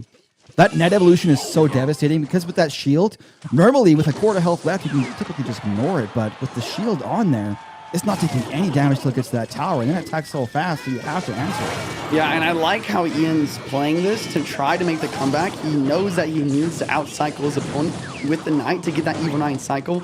It just has the X factor for a potential comeback. Magic Archer to the bridge as well. NATO's going to pull it in once again. Oh. I thought that Magic Archer could get some damage done, but it seems both of these players well-versed in tornadoes versus Magic Archer interactions. And Katori keeping the pressure up to the Goblin Drill and Wall Breaker's right side. One of them almost connects, but the King Tower coming in clutch, stopping that second Wall Breaker. And the Magic Archer left lane, 3 shots to that tower. Yeah, Spear God's kind of pushing nice, going to pick it up. Here comes the drill on the left. Magic Archer to the bridge, trying to lock on, and he misses the NATO. Wait a second, this Magic Archer is getting so much value now. Oh no, the NATO miss. Allowing the Magic Archer 1 shot, 2 shots to that tower, and the delivery finishes them off. But we do have a almost full health Evolved Knight coming in. Spears take care of the Wall Breaker's right side, and then we have the Goblin Drill going down while the Knight tanks. Oh no, he's got no responses in hand. The Goblin's locking on that tower. He's distracted by the drill. Yeah, wall Look at breaker. Goblins, the wall connects breaker. as well. Yo, what? 10-67. Ian's making the craziest comeback we've seen today. Maybe other than that lava matchup earlier. But this is some great gameplay. How does that wall breaker get through, dude? I tell you, just one wall breaker. It just always gets through. Goblins connect there. Oh my goodness. And then Magic Archer. So by the time they NATO it, it's always just one shot. And still, more shots to that tower. Yo, Oh my god, that was so many Magic Archers. Here comes the counter push from Nate. He needs to make it happen right now. Drill, Knight, Evo Knight, Magic Archer, Bridge. Is it going to be enough though? Well, that roll delivery getting so much value on the defense. Oh my goodness. And Katori knows he has to go in hard here to prevent Ian from going in from one more drill. The wall breaker does connect. Magic Archer going down. Ooh, And also the tower. It's on the Knight.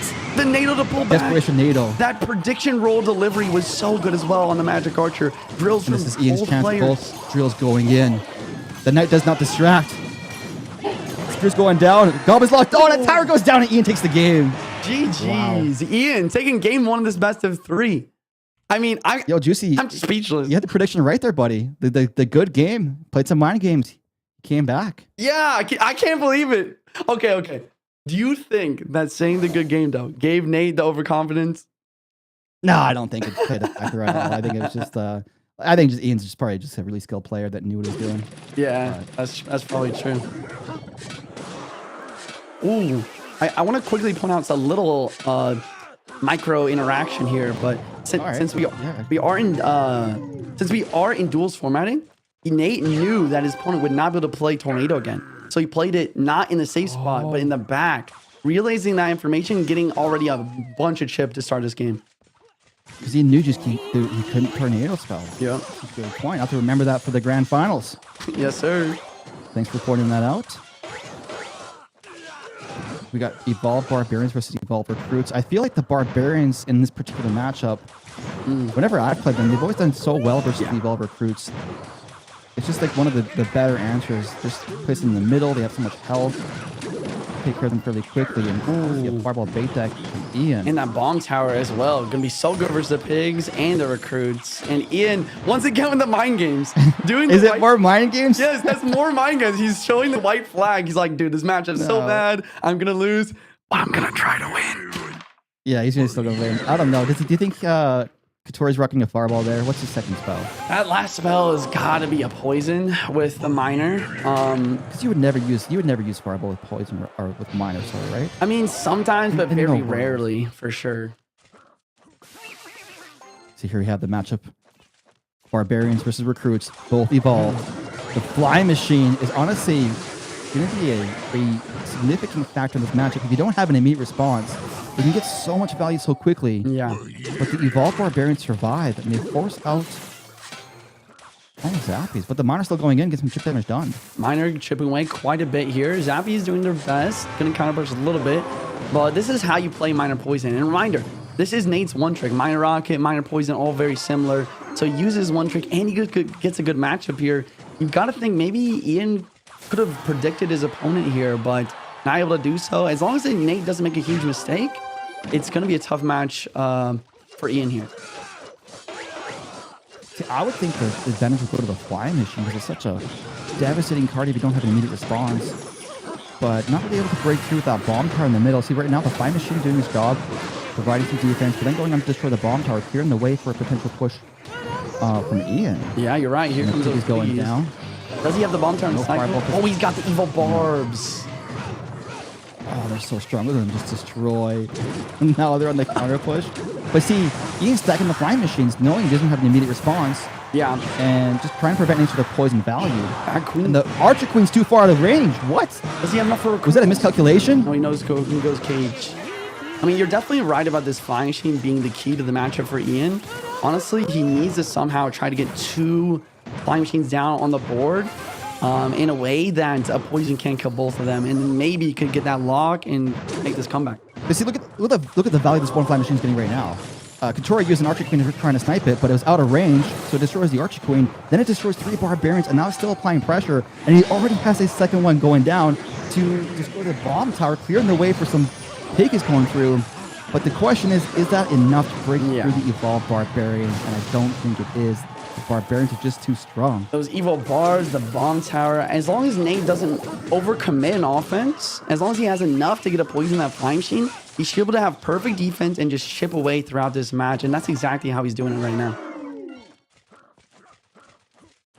Once again, recruits in the back, Barbarians in the back. Yeah. Let me guess, we're going to see a flying machine in the middle here in a moment.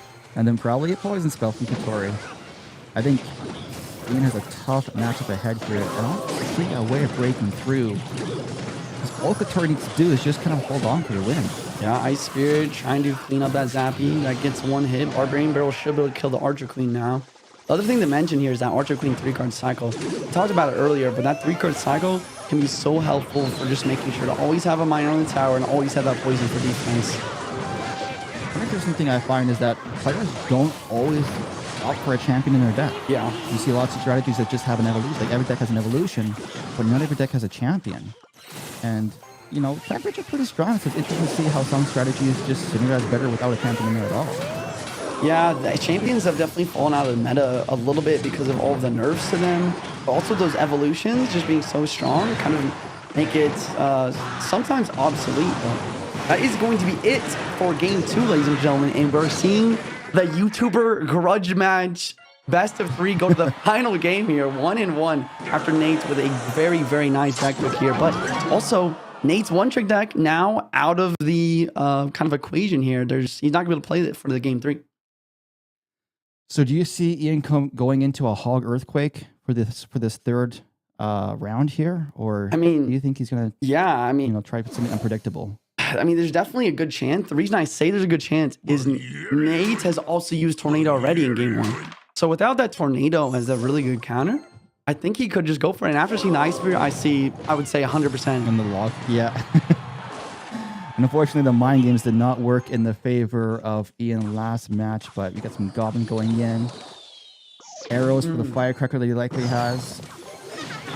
There it is. The arrow's already out of rotation. Nice chip damage with the Firecracker. The Hog almost gets a shot off, but that Firecracker dealing 400 damage and still alive. And I wonder if he gives a King Tower activation versus it as well. He does go for the Zappies. So we're seeing a bit of a reverse in matchups here. We have Ian with his one trick, and now Nate with the Recruit's evolution. Probably Pigs, probably Flying Machine. Ian spamming some emotes here, maybe realizing that this matchup is not going to be too easy for him, but he does outcycle his opponent's Goblin Cage here, so he is going to get that damage. 2 hog shots too, even with the Fireball and a Flying Machine. That's an 8 elixir defense to still allow 2 hog shots. Yeah. That was substantial. And the Mighty Miner, this is the first time we've seen it all night.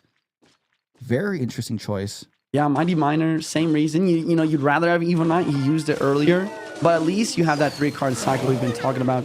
Firecracker hopefully gets cleaned up by arrows here. Slightly late, but he does get the Ice Spirit. See, interesting by Katori there. He used the Recruits at the exact moment to prevent the Mighty Miner from getting close enough to his tower where the bomb could have been activated to hit the tower as well. Because obviously, Ian's running more of a chip cycle deck. Get the Mighty Miner in there without the ability to just get 1 bomb off for that chip damage. Katori did a decent job preventing it. Not now, though. Look at that, That evolution. Firecracker. It got nerfed, but it's still so good. What was that? Oh my goodness. And it's going to get oh my goodness, one more shot. It stacks up damage so quick. It locks into whatever you use in defense in front of your tower, and that damage just chews away. One more hog going in, and he doesn't have Goblin Cage in hand. No Goblin Cage. That's 1 hog shot. Oh no. Tower's down to 430. Oh no. Another Firecracker, the first Evo. Recruits do come down. Nate needs to make the comeback right now. Here comes the Flying Machine over the river. Gonna snipe that Tesla out. Recruits are charging. Kills the Ice Spirit. Kills the Tesla. He needs to get some pigs down though. He's saving up to 5 elixir. Here they come. Zappy's on the tower. Mighty Miner down. Is this the comeback push he needs? Oh, not quite enough, but that was a substantial amount of damage. Obviously, Ian doesn't have a fireball or any sort of immediate response for those piggies, but all he needs is an earthquake, maybe a log and one more like earthquake, and he's good to go. He survived long enough though. Yeah. Fruits and a Flying Machine left side. Goblin's going in. Flying Machine trying. He's low in elixir right here. He needs a lock on. Flying Machine locks on. Oh, no, Flying Machine locks on. This might be it. Oh, it was so close. Wow. And Ian taking the second and winning the best of 3. Well done. GG's. I mean, that was some great gameplay from both players. That Evil Firecracker in that last match, though, just the MVP. It put in so much work. I've been saying it every time. That Evo Firecracker is just a deciding factor every matchup. Gentlemen, Evo Firecracker, talk about a crazy amount of damage in game 3, but we gotta talk through all 3. Honestly, I like the YouTuber grudge match. That was a very close game across the board, and even with the Evo Firecracker, it looked like Katori actually had a really good chance to win that game 3, right? Like, it had a massive counter push right after the big Evo Firecracker damage, and almost answered back nearly on both towers. So, a fun match to finish with, and it went to game 3. Congratulations, of course, Ian77 officially has qualified for the grand finals, which unfortunately for YouTube means that you're gonna have to go against him. No. But let's take a look at the replays. Shane, let's start with you here in game 1. My thoughts from game 1, honestly, the activation of the king was a huge part of the defense here from Ian. Yeah, I mean, obviously Katori had the king activated earlier on, but Ian was able to get his activated about halfway through the match. But Ian just a little bit better with the pressure, able to get these magic archers lined up right here, like 5 magic archer shots to that tower, and then the goblin drill going in, opting for an all-in push. The goblins lock on, maybe a bit better positioning, just finishing that tower off. Yeah. And then we have Fly Machine here right side. Like the Fly Machine, I thought would be a better factor, but Katori's some pretty solid defense. And then this matchup, unfortunately for Katori, just nothing he can really do. He went all in this last push right here with the recruits, the pigs, and the zappies. He almost had it. But once Ian defended, that was it. All he needed was a few more earthquakes. I thought he had him right here with that Fly Machine, but it went down. And then the Firecracker finished it off. Yeah, it was... Firecracker was just such a good card. It was honestly such a great counter push. It made game 3 really, really close in the end, albeit Ian, of course, coming out on top. Quick look at the stats here. Fairly even across the board from tower damage. But let's take a look at the decks here. Juicy, talk to me about game 1. Ian, obviously very strong. I mean, Ian played great. Nate played great. It's just almost the exact mirror matchup. Just the Inferno, the only difference. The Magic Archer Tornadoes, that's what this matchup is about. Ian just doing it a little bit better. I mean, we saw in that replay, the Magic Archer Tornado with the lineup with his Knight tanking on his opponent's side of the tower even got so many shots. And whenever you get that big connection, that's when you know you've won this matchup. Yeah, let's take a look at game 2. Shane, talk me through this one. Similar, not quite a mirror necessarily, especially with Minor Poison versus Fireball Bait, but it's just a very tough deck for Ian to win with because like the Minor Poison consistently get chipping away and the Fly Machines. Just a very difficult matchup. Yeah, there was zero answer for the Minor Poison, to be very clear, and that's why, of course, Katori was able to win that. But let's look at game 3 here, Juicy. A massive victory, of course, by Ian. Yeah, Ian played great. Honestly, this matchup here, it's not easy for Ian either. I mean, you have the Fireball and arrows for Firecracker. Ian used the Bomb Tower earlier in the best of 3, so he didn't have that splash damage. And you really don't have anything for that Flying Machine either. So Ian played fantastically, getting the massive damage lead earlier on, realizing once it got to the double elixir, those massive pushes that we saw at the end there could have been a game changer. But he got that a huge damage lead at the start, and that's what allowed him to pull off this W. Well, again, Ian77, the first and only player that has qualified for the grand finals, but a huge congratulations. Such a fun match to watch, and a ton of other matches going on and a ton of other matches to view, gentlemen. We're going to be heading to Air Surfer versus Darian 240, but I do want to remind everybody that there is a lower bracket as well.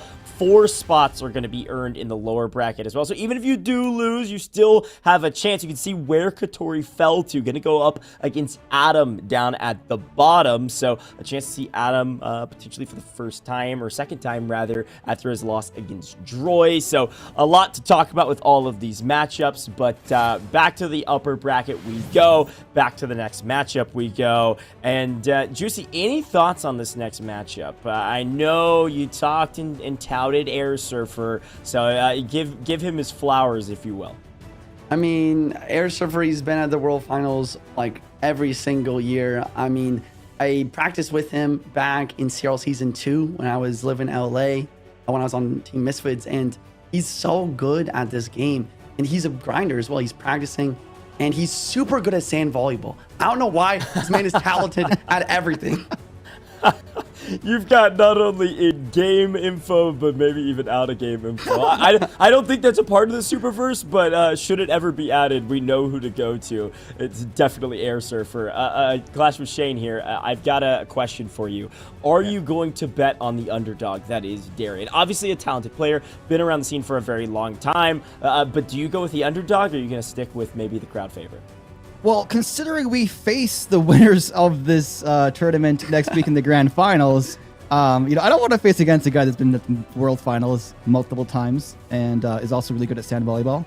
So I'm going to root for Darian here. Okay. He's got my vote. I love it. I love it. You're rooting for Darian. Juicy and I may be rooting for Air Surfer. Juicy, you talk about experience. You have a ton. What does the experience, of course, of going to the World Finals, but just playing this game competitively bring to the table? And with that question, I'm going to send it to Game. You can analyze the decks and talk to me about it. Honestly, Clash Royale, it's a game where there's just so much stress. You got to be stressing about, the viewers watching. You got to be stressing about what deck you're going to pick. Did you get a good matchup? Are you playing perfectly? There's a lot of things going on, but Air Surfer, he's so good. He's been in this game since day one. I'm sure none of that really affects him anymore. We got some interesting deck choices again. Skeleton Dragons, Knights, Logs, potentially Goblin Drills. Ooh, Execution coming down here on a Mortar. Tough from Darian. Okay, Bomb Tower on that defense. Skelly King blocks it, though. So we have Air Surfer with that Evil Knight, Golden Knight drill deck we saw in the previous, one of the previous best of threes versus Darian using this Mortar Skelly King spam deck. Honestly, I feel like I gotta give a slight edge to Air Surfer. Oh no, he's a Hog. He's using Hog Lightning NATO here. Oh, that's guaranteed 2 shots. That's a lot of tower damage. One back bite goes through, though. How did that back it in there? Nice minor tank from Skeleton Dragons. Executioner is an interesting choice, though. Yeah. 5 Elixir. It wouldn't be my first pick for like a solid defending card, but I think with the extra range it got many balances ago, sometimes you can clip on that tower. Yeah, you can clip on the tower, but look at how much value potential it has versus Darian's deck as well. Can you kill the Skelly Drags? It's one of the best counters to the Skeleton King. Everything in Darian's deck dies to an Executioner. It is very expensive, like you said, but as long as he has decent elixir management, maybe he can get a lot of value from the card here. Now, do you think this comes down to a successful scouting out of your opponent, knowing what they're going to play, and then crafting the best strategy to counter that? Because when you look at these this matchup here, Bomb Tower, Log, Execution, and Tornado just destroys almost the entirety of Darian's deck. The skeletons, the bats, the spears. He's got real no answer for the Hog Rider. I think Darian already knows the matchup's going in his favor. He says a good game here. I'm not sure that's another mine game, but I think realizing that getting that Mortar to lock in that tower is going to be a tall task. And the miner too, with Air Surfer having the Tornado in there and the Knight, how do you get that miner locked down consistently to that tower? It's really tough. We talked about how good the Tornado is, and I love that you asked about, how do you pick decks in Clash Royale? Are you trying to predict your opponent's deck and then snipe it? A lot of time, that can be a factor. But a tip for next weekend, honestly, the biggest thing when you're picking decks is you want to pick a deck that does decent versus any deck your opponent could pick. So in this situation, he's got a pretty solid matchup, and I'm sure he was prepared for a couple other decks that come out in this game one that this deck could hopefully do decent against. Do you think this high executioner deck could do well in a variety of matchups? Because it seems like it's poised to do well in this matchup here, but against a Recruit's Flying Machine deck, what would you do? Yeah, that's a great question. There's definitely a couple certain matchups that could be difficult for this deck, especially since, the Executioner can be awkward, the triple spell can be awkward. But, we've seen this deck a little bit in this meta. And it seems like it just dominates, and that's what's happening right here. That Hog Rider getting another Sean Tower. Darian's not giving up, he's going for this, but he's going all in. He's going to let it block. Log goes down. He might take it down too low. Oh, with NATO. See, taking the safe route. Just the Log NATO. No lightning spell there. Air Surfer with the first of the best of 3. Going to be an interesting deck choice here in the second matchup between these two. Whenever I use that Hog Executioner deck, I don't know. It never works for me. The pros make it look so easy, but whenever I play it, I just can't get value. Honestly, I'm right with you on that one. I do not like this deck, but they've kind of like, as of recently, kind of added a building into it. I feel like that was the one thing that made me like kind of think that deck was really annoying, because like usually you have goblins instead of the bomb tower, but having that building, I feel like kind of covers a little bit of bases.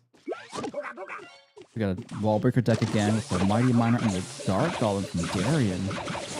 And a bit of a log bait fast cycle deck from Air Surfer. So yeah, I mean like a log bait mirror matchup it looks like here. Darian with just an the pre-snowball is crazy. Is it really going to be enough? Look at the kite though, the wall breakers, and they still will connect to that tower if they're not responded to. Wow. That's 1,000 damage even to distract the barbarians. Goblins going in, though he's got no response to the goblins. Darian taking some substantial damage over here. Look at the goblins add up. That was insane. Just shot for shot from these players. I mean, I love the pre-snowball, but that wall breaker kite, like you said, was perfect. And then Air Surfer responding with the Goblin Barrel here. That's the weird thing about this deck from Darian, is he actually doesn't have a small spell. His last card is Evil Recruits, Shane. Wow.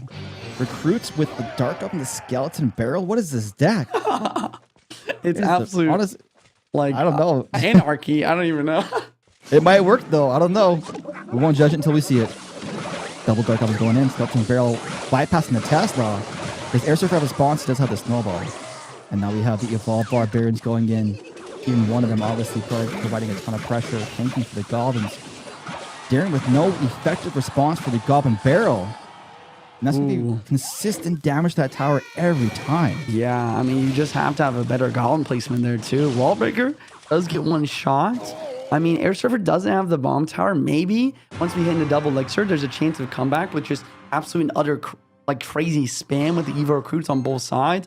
But Air Surfer gonna be trying to always have those evil barbs in cycle. That's why he's cycling them out early here. Yeah, I think the Barbarians just shut down the recruits so effectively. And without a small spell to consistently destroy that Goblin Barrel, a nice Goblin placement on this one, but I just don't see a way of Darian defending the Goblin Barrel. He's got a nice picking in right now, though, with the recruits both sides of the arena, and the Skeleton Barrel popping, and the charge of recruit right lane with some wall breakers. Are the Barbarians enough? They are not. One connects, dude. Let's go. Wow. Fire Spirit trying to jump. Snowball coming down. Dark Goblin, honestly, kind of the unsung hero from Darian here. I mean, Air Surfer not having the log means that Dark Goblin kind of cleared the way, killed those Teslas, and allowing for that wall break connection. And the tides have kind of shifted here.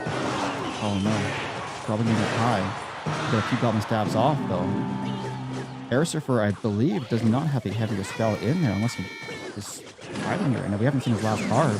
Maybe it's a rocket. Darian. It could be a rocket. Darian going all in, opting to ignore the Goblin Barrel. It could be a mistake, though. Goblin's going down. If he does have rocket, he's dead. Okay. Here comes the wall breakers, though. And the pressure on the left-hand side as well. He's pretty low on elixir. Fire Spirit does connect. Wow. Can you believe that Fire Spirit it was able to jump? Oh, with Skeletons, though, left side of the arena. Is it enough? Not quite. Will we find that last card? Darian keeping the pressure up, knowing he has to go in right now. This is his last chance. Goblin on tower. Goblin on tower. Oh. Tower goes down. Yo, what? There's no way. The craziest, I guess the third craziest comeback of the day. Air Surfer not able to get that rocket down because the absolute insane dual lane pressure. I mean, I'm speechless. I don't even know. That was insane. Do you think it was it obviously had to be the rocket, and Darian knew that. He never let up for a moment to allow him to get 6 elixir for that rocket. It's game over. So constant spam at the bridge, and it worked. Normally when I'm spamming the bridge, it just results in game over, but it worked for Darian. Going on to match 3 of this best of 3. Spirit, next, not enough. Next still. Wall breakers, I tell you, always getting through. Oh my god, bro. These wall breakers are the MVP of the day. Every single game, they're connecting for massive damage. Supercell, please nerf. Nerf wall breakers. Oh my gosh. Okay. You know what's funny though is whenever I use wall breakers, it's just like my opponent just like arrows, done. Yeah, delivery, done. Pros use it, I'm like, dude, always getting through. I swear, whenever I use wall breakers, they just evaporate on the arena halfway through to the tower. Like, they just never make it. but Wallbreakers again. Once again, Goblin Drill's fast cycle, but kind of an interesting combination here by Darian with the Musketeer and the Poison for his deck, opting to go with some sort of unorthodox strategies to maybe catch his opponent off guard. Do you think there is value in kind of using these kind of unpredictable strategies where you can kind of catch your opponent off guard? Maybe they're unfamiliar with how to respond to a certain combination? I mean, for sure, there's definitely a lot of surprise factor potential, especially with the Evo meta. I like these Evo recruits right now. We'll see if Darian has some sort of splash damage to deal with them. He does have the bomb tower. And a nice poison. Going to provide a ton of value in this matchup, destroying the recruits, the bats, the spears, even using on defense if they need to. And the recruits, though, still breaking through that bomb tower, both charging the tower right lane. Okay, wall breakers don't connect this time. Snowball comes down, but we see some spam on the right. See, that is a smart play. He knew his snowball was out of rotation. He knew he had no immediate response. Just go with some goblins and bats. Apply pressure. But now you have a full health. The Night Evolution gets roasted by the Inferno. Alrighty, there you go. Inferno Tower. Inferno Dragon, one of the better counters to that tanky Knight. Wall breakers, especially on the right side. Roll delivery drops here, but a great placement of the drill, forcing out some more response. Snowball not going to hit everything, but it slows down enough to get a couple goblins connection. Pretty close game so far. That combination of Goblin Drill plus a knockback is insane. Yeah. Like you can't defend anything you place on the ground, just knock away. The Goblins get a few stabs off, that's all they need for that chip damage. Snowball's kind of like a mini freeze too. It kind of just slows everything down, like right here. Slowing it all down, making so the goblins are just straight on tower. 300 damage each time. But now, how does Darian answer this? These aren't the evolved recruits, so he should be found with the bomb tower. Absolutely. Bomb tower just taking everything out. That's going to clean up this side. He's here right away, playing no games versus those bats. He knows that miner's coming in. Evo recruits on defense. A good drill placement, Poison as well. Wall breakers do a pretty good job of stopping those goblin hits, but it's not enough. One goblin hit yet again. And Darian playing so well here and just consistently chipping away with these goblin drills. And that poison provides so much value. Hitting that tower, destroying all the goblins.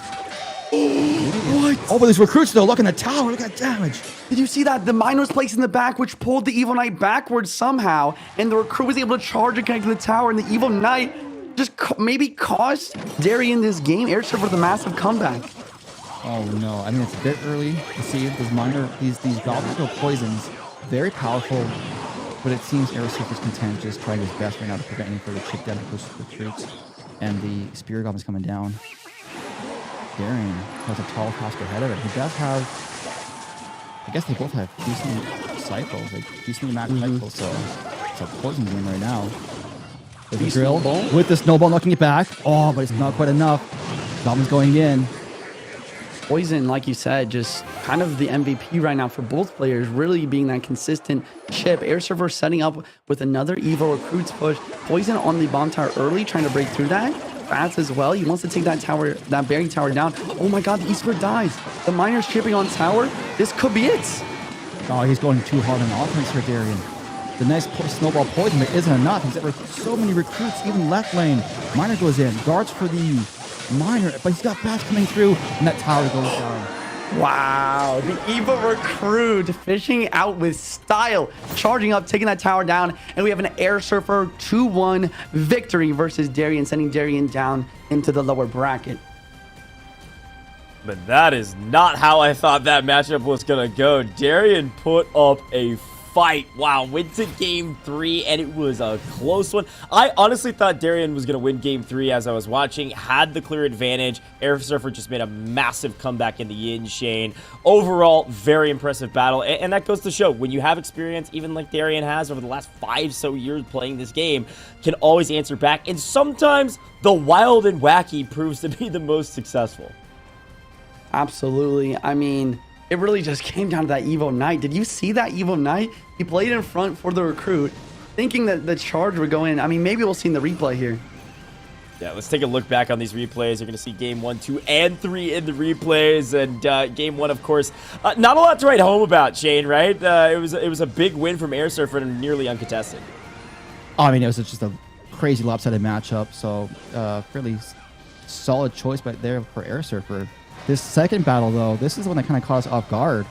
Darian coming in with a massive push right side, and the mighty miner tanking for his goblins, going all in at the end of the game, preventing that rocket from going down, securing him the victory, pushing it to the third matchup, and then, of course, this is the miner pulling the knife on the tower. Look at that. And the recruit goes in. Look at that. That is insane. That miner distraction.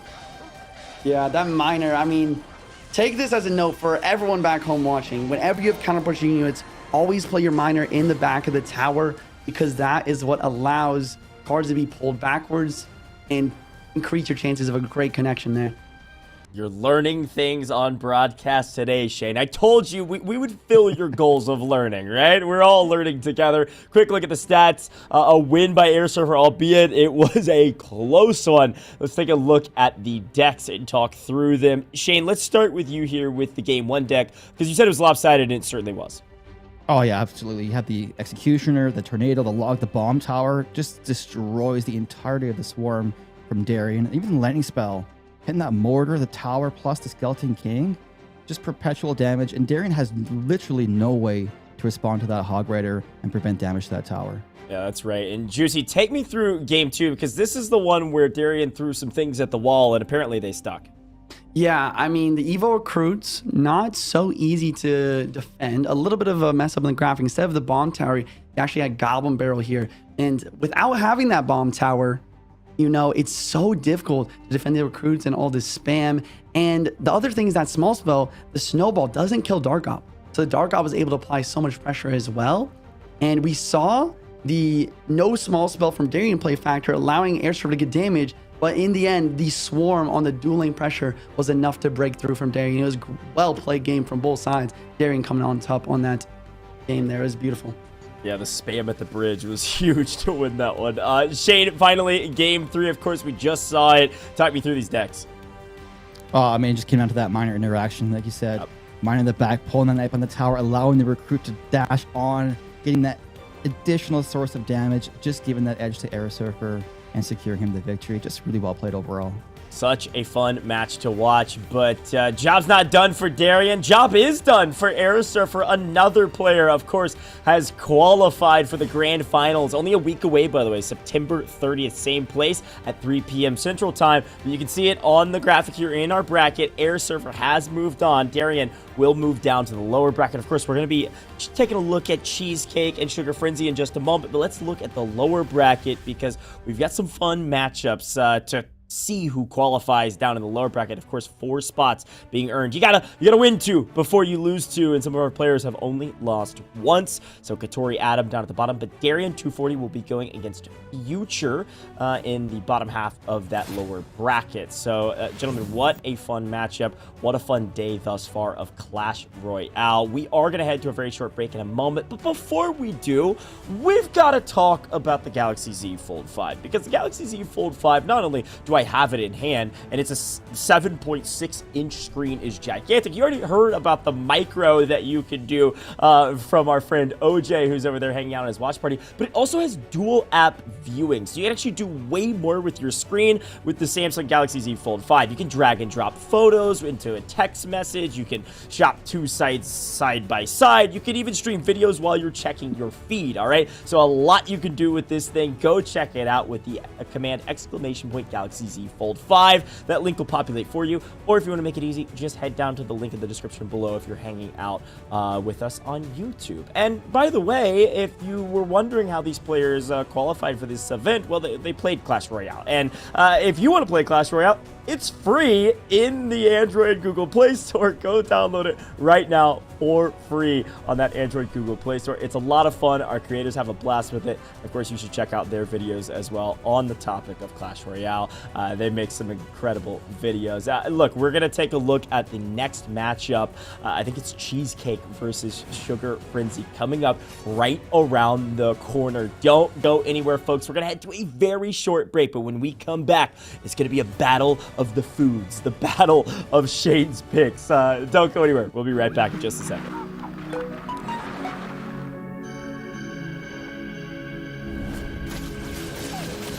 Please don't go. Please don't go.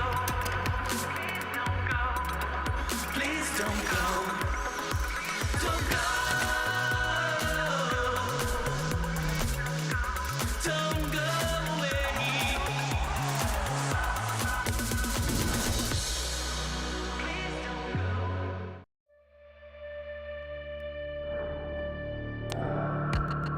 this world.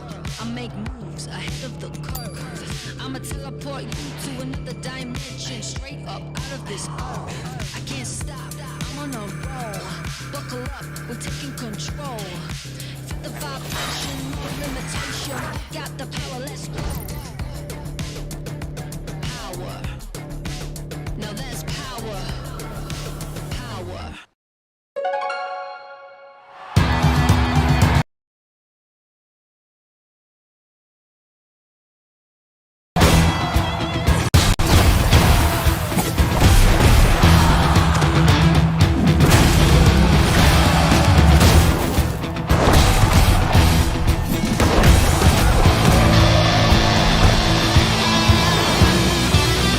Shake it off, that log left a mark. Let's get stronger, let's get vengeance. This dark elixir, it's baffling dark. Now it's time to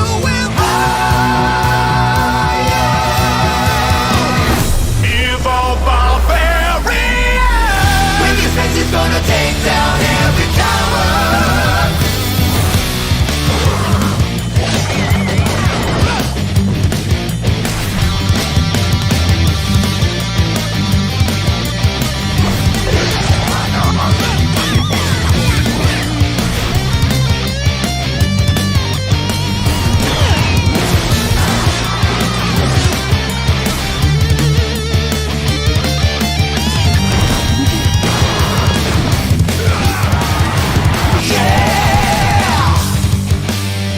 Fight, fight, fight!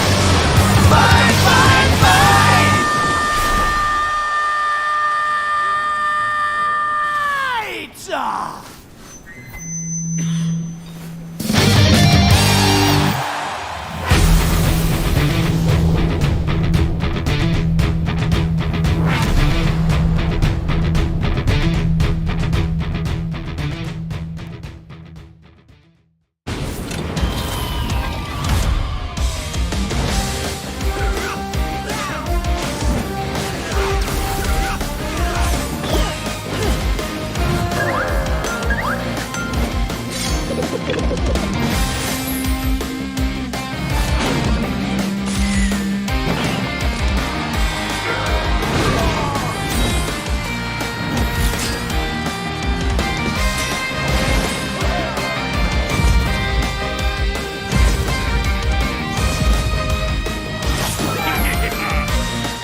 Folks, we are back with the $100,000 Galaxy Battle Superverse, brought to you by Samsung Galaxy and Supercell, of course, all powered by the Galaxy Z Fold 5, the Clash Royale Qualifier Finals. We're here. We're doing it. 2 players have already qualified for September 30th, the Grand Finals, $100,000 on the line, and it's right around the corner. Only 1 week away, same place, different time. 3 p.m. Central Time is when we're going live, so plenty of time to watch all of those grand finals. You're going to get a chance to see all the creators that are casting this event and the other 2 events that we've seen in the past with Clash of Clans and Brawl Stars. They're going to be competing this time around. You're not going to want to miss it. But I've got to welcome in one of our new casters. We got Juicy J back, of course, but Sir Tag is with us as well. Tag, my friend, good to have you here. How are your watch parties? Dude, I've done fantastic. There's been so many fun games. I cannot believe the match of Darian versus Air Surfer. That had me on the edge of my seat the entire time. Yeah, I didn't think I'd be on the edge of my seat, to be very clear. With all that Juicy J was kind of touting Air Surfer's experience and skill, I thought it was going to be a blowout, but Darian really put up a good fight. I mean, Juicy, we're about to go into this next match. We've got Cheesecake versus Sugar Frenzy. Now, I know Shane was really polling for Cheesecake, and they played fantastic. Do you have any thoughts on this next matchup? Honestly, my only thought is Cheesecake's got to have this. I know who Cheesecake is. He's a great player. Definitely been in the scene for a long time. Sugar, I don't know anything about him. And as a caster for CRL, if I don't know something about you, maybe it's your first time in a tournament. So that's could be very possible here. Hey, something to prove though, right? Little chip on your shoulder. The underdog mentality can go a long way. And Tag, we did see that sometimes when you throw random things at the wall, crazy decks, they can actually come out to maybe surprise your opponent. You know, spam the bridge, whatever you need to do. Take a map win.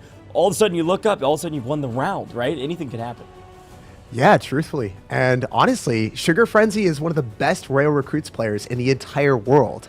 So he's definitely someone to look out for. Even though he's not as well known, he's extremely good at what he does. So it'll be interesting to see when he pulls out the Royal Recruits, if it's going to be game 1 or game 2. But I expect it to be pretty early on. And maybe Cheesecake won't be prepared. There you go. I like it. Game is ready, gentlemen. Juicy J, take it away. Alrighty, hop into game 1 versus Cheesecake at the bottom, Sugar Frenzy at the top. Both leaking Elixir. I mean, Tag, could this maybe be 2 heavy decks? No, we see the goblins in the back. Yeah, so we end up seeing the goblins in the back first play, and we're seeing Royal Hogs potentially from Cheesecake, or actually he's gonna go for Royal Giant. Wow. Can you believe that he has the Zappies with that? Zappy's Royal Giant, maybe he's using that Skeleton King version. It's definitely not something we see as often anymore, usually the quicker cycle version. Speaking of the quicker cycle version, we actually might have that at the top here, maybe an RG Mirror matchup. Yeah, who do you think has the matchup advantage here? Because I feel that the Monk could potentially go and block the Fisherman from making some good pulls, and it could be a little bit sketchy. Also, I'm sure you've seen this before where Fishermen are in the middle, both pulling each other and stopping each other from getting the actual pulls on the RG. It's going to be a sketchy situation if that happens. Yeah, there's a lot of mind games of the Fisherman here. Overall, I feel like the matchup really lies in which spell Sugar Frenzy has. If he has a Fireball, that's going to make it very doable for him to be able to break through these Zappies. But even then, the Tombstone plus Zappies and Fisherman combo, probably a little bit better on defense than the no building defense from Sugar. Yeah, I think you have to give a little bit of an advantage for the Tombstone. Skeleton King going down on the right-hand side to go and defend against the Royal Giant, and it looks like Cheesecake is trying to go and pull the RG to the other side. Mother Witch will end up giving him 1 pig, and he's connected in the left-hand lane too. So I wonder if, because there's the building, does Sugar Frenzy try to go opposite lane so then he doesn't go directly into a matchup that's more difficult? Yeah, opposite lane would make sense. Double Elixir kind of saving Sugar here, I feel like. You know, that was a pretty scary push. Double Elixir comes in, though. Tower down to 1587 already, though. And I really like what Cheesecake's done in this match, being pretty aggressive with those RGs. A lot of the time, if you're more aggressive with the RG, then you're going to get more Evo RGs on the board. And those Evo cards are so good in the current meta. Yeah, it's hard to not get value with evolutions. One thing that we do have to note is they're both dropping Royal Giants in the back and slow rolling them instead of dropping them directly at the river. I see that that's to build up bigger pushes or maybe get to a second Royal Giant so you can drop that evolution. Wow, Cheesecake gets through, as you said before, not having that building is really hurting Sugar Frenzy right now. What do you think about the slow roll Royal Giants compared to the Royal Giants at the river? Honestly, I think that's a great call out. I honestly think that you should slow roll a regular Royal Giant, but play a Evo Royal Giant at the bridge. That's my opinion on it. I think when you play the RG in the back, the whole point is to get that Evo RG, and Cheesecake understands that. He goes for the Evo RG bridge, but he's not able to get a hit. But look at that Monk getting so much value here. Yeah, the Monk giving the 3-card cycle too, so you could even get back faster to that evolved Royal Giant, which is a nice benefit. The Skeleton King getting pulled really close by the Fisherman, so both powers can finish it off. And then I think that Cheesecake just really is confident about his position, cycling all the Zappies and splitting them up too, instead of dropping them all on one side. We haven't seen a big spell yet. What do you think about that? Could he have dropped it in the same side because maybe there's a lightning? Oh, geez. Look at this Evo RG on tower. It's getting so much damage. It's just pushing everything back. That was a really bad defense from Cheesecake. I honestly think it started when he went for those zappies in the back. You need all 3 zappies for that defense. But here comes the counterburst to the right side. This has been one of the most dynamic defenses ever. The Electro Spear chaining on to every single skeleton from the Skeleton King. And the Royal Giant coming through in the right as well. We've had a really controlled game now, Juicy, and it's spiraled into chaos. Wait, does he have the lightning? There it is. GG. Oh, wow. Sugar Frenzy kind of getting an upset here, taking game 1. You know, like Coach said, maybe a chip on his shoulder, something to prove. Not the best matchup, especially with that lightning. The Zappies should get infinite value here. But that one mistake from Cheesecake, playing the Zappies in the back, 2 to the right, allowing for that RG connection, that was brutal. Yeah, I noticed that, and I didn't see a spell that was scary for Cheesecake. I was like, wait, why did he do that? And that was it. And it's the $100,000 prize pool, man. That's like, Cheesecake is one of the best players in the world. He's so good, but the mental just slipped slightly there, and that's all it takes is just one. Absolutely. Knights on the defense versus the Miner here. So we see Miner and Cannon Cart. I'm not really sure what kind of deck that could be. Cheesecake, maybe with just a standard quick cycle deck. Could be Miner, could be Drill, could be even Hog. Mortar probably from Sugar Frenzy, right? Or surely has to be something similar. And then Cheesecake, we have no clue yet. Poison coming down from Sugar Frenzy, which is interesting. We have seen it with Mortar before, but I'll have to wait and see if that is going to be something different. He could also turn to Royal Recruits because that is his main deck, but he always plays it with Royal Hogs and the standard triple spell one. So I don't know. I guess we'll have to wait and see. Yeah, I mean, I think you got to be on the money with the Mortar here. But once again, we see the Executioner coming out versus a Mortar spam like this. And look how much value it's getting already. Yeah. Wow. That thing is just clobbering the tower.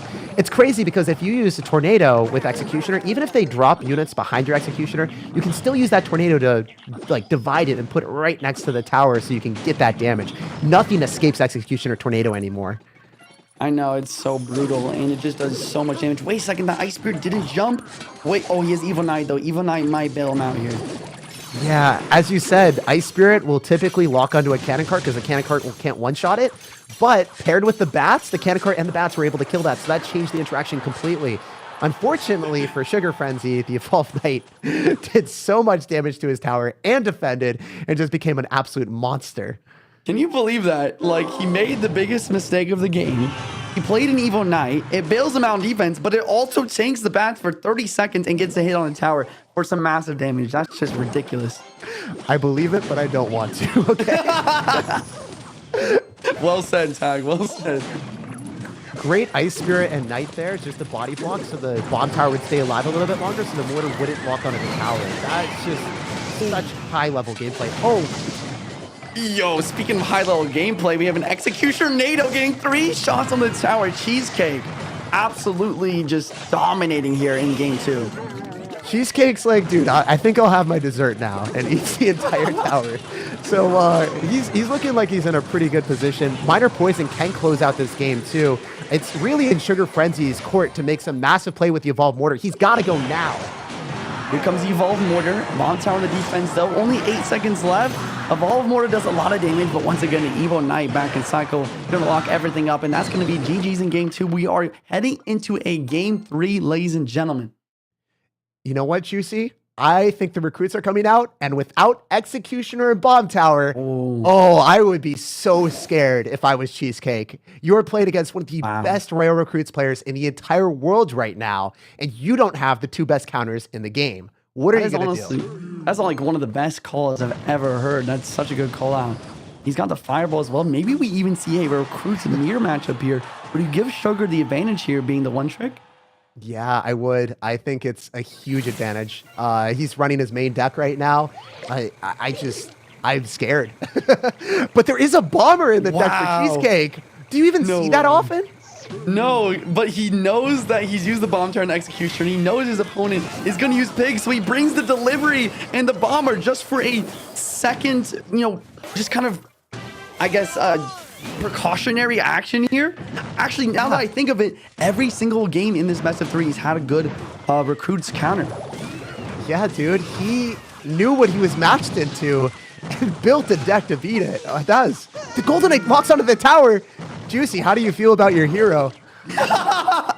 You know, a lot of people say I look like the Golden Knight, so I can't help but be so happy to see that Golden Knight connection. But look at this Pigs plus Bomber connection left inside. Towers down to half health already. Wow, this is just an amazing deck construction, having Royal Delivery, Fire Spirit, and Bomber all in the same deck. That is amazing. I wonder what his big spell is. Do you have any thoughts on what the last two cards Cheesecake could be surprising us with? Wow, he's got Valkyrie too. There's no way. This is the snipe of all snipes. The only thing that could make this better versus Recruit's Pigs is if he had a Fireball as this last card. I'm not sure if he used Fireball in previous best of 3 or not, though. Yeah, what do you think about if you main a deck like this and you're like infamous for playing it? Do you think you just don't play it because people build your entire like decks to counter it, or do you still play it? Like Parsa, I remember ended up playing his Lobhound Freeze deck. Like, I guess it's just such a tough thing. It's a great question. I mean, honestly, what I was talking about earlier with Shane was you use your one trick after you've seen your opponent use counters that counter your one trick, which is what he did, though. Like, he waited for the Executioner to come out. He waited for the Bomb Tower out. But little did we know that Cheesecake's got Bomber Delivery Valkyrie in store. Yeah, to be fair, the Mortar Evolution does pair very nicely with this, and it's a creative deck. I love the fact that duels bring out this level of uniqueness. If you jumped into a ladder game, you'd never see anything like this, but this is an incredible composition from Cheesecake. And the Mortar Evolution just has so much health, too. It's hard to kill, so if you can't get on top of it with like a Goldeneye Dash or a Fly Machine, like, you're going to Fireball it, or what's the strategy?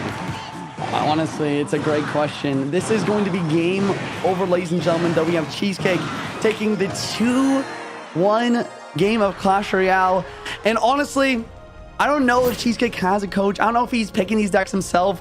But either way, props to whoever is picking the decks here, because this was an absolute masterclass in deck picking here. Beautiful plays all around. What a fun one. Tag, I mean, what a fun win and a fun matchup, right? Like, again, another matchup, like, on desk, we were talking about it. We didn't think necessarily would go to game 3. And at the end of the day, not only did it go to game 3, but it was close. And we saw the massive outplay at the end with Cheesecake. So cool to see. Truly one of the most, I don't know, spectacular snipes I've ever seen. I've never thought that he would have that type of counter. I was so excited when I got to see the Royal Recruits, and then it just ended up getting wiped immediately. Yeah, we got to go back and clip your reaction to when the Bombers came out, because that was just pure gold. Let's take a look at the replays, though, and Juicy, walk me through some of these. Absolutely. We looked at game 1 here. It's an RG mirror matchup. I will stick with what I said. Cheesecake definitely should win this. He had the early damage lead. The Zappies are the key. Once those Zappies were in a cycle, though, we see right here is a lot more difficult for him to defend. That Evil Royal Giant is so good at taking these towers down.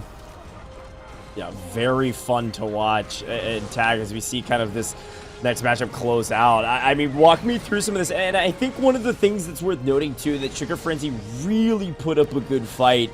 And I think it was the misplay maybe from Cheesecake at the beginning that Sugar Frenzy was able to actually capitalize on. Yeah, so in the Executioner match, Cheesecake ended up just destroying with Executioner Tornado. It was just a great deck pick. The last match was incredible from the route of Cheesecake's deck selection. We had no clue that you could even build something with a Valkyrie, Royal Delivery, Fire Spirit, and Bomber. This is a deck that has never been seen in Clash Royale before, so the creativity was off the charts, and obviously it caught Sugar Frenzy off guard. Yeah, I'd love to see it. Of course, taking a quick look at the stats, you can see the average tower damage way up for Cheesecake. Of course, grabbing both towers at the end in Game 3 and dominating with some ingenuity. Let's take a look at the decks, though. Game number 1 was a blast to watch. And yes, maybe a misplay, Juicy. Talk me through these decks, though. Yeah, so like I said during broadcast, that last card from Sugar is so important. If you have the Fireball, then you can kill Zappies. You can kill the Mother Witch very easily for even elixir trades. But with the Lightning, it's negative elixir trades, and it's only going to target the 3 most healthy cards in its area. So the Zappies are so good. Almost the natural counter to the Lightning here in this game 1. But Cheesecake kind of choked it. I mean, it was actually pretty insane to watch that Lightning almost get no value, but still able to win with the Evil RG. Yeah, that's exactly right. Well, let's take a look at deck 2. Tag, walk me through this one. Yeah, so the Executioner Tornado really made a huge difference there. As you guys saw, whenever the miner was coming through, it was slowly but surely getting damage for Cheesecake. But when he was able to use the Tornado to line up Sugar Frenzy's units near the tower, then you started to see like thousands of damage roll through. And because they were both using a Miner Poison archetype, when someone gets 1,000 damage, the damage is going to be relatively similar, and the lead is going to be held until the very end. So Cheesecake just ended up having a really good deck combo and played it perfectly. Shout out that Evo Knight, by the way, going crazy on the bailout into some push at the end as well, getting a little bit of some offensive pressure. But game 3, this is the crazy one. Juicy, take this away and talk me through this deck pick.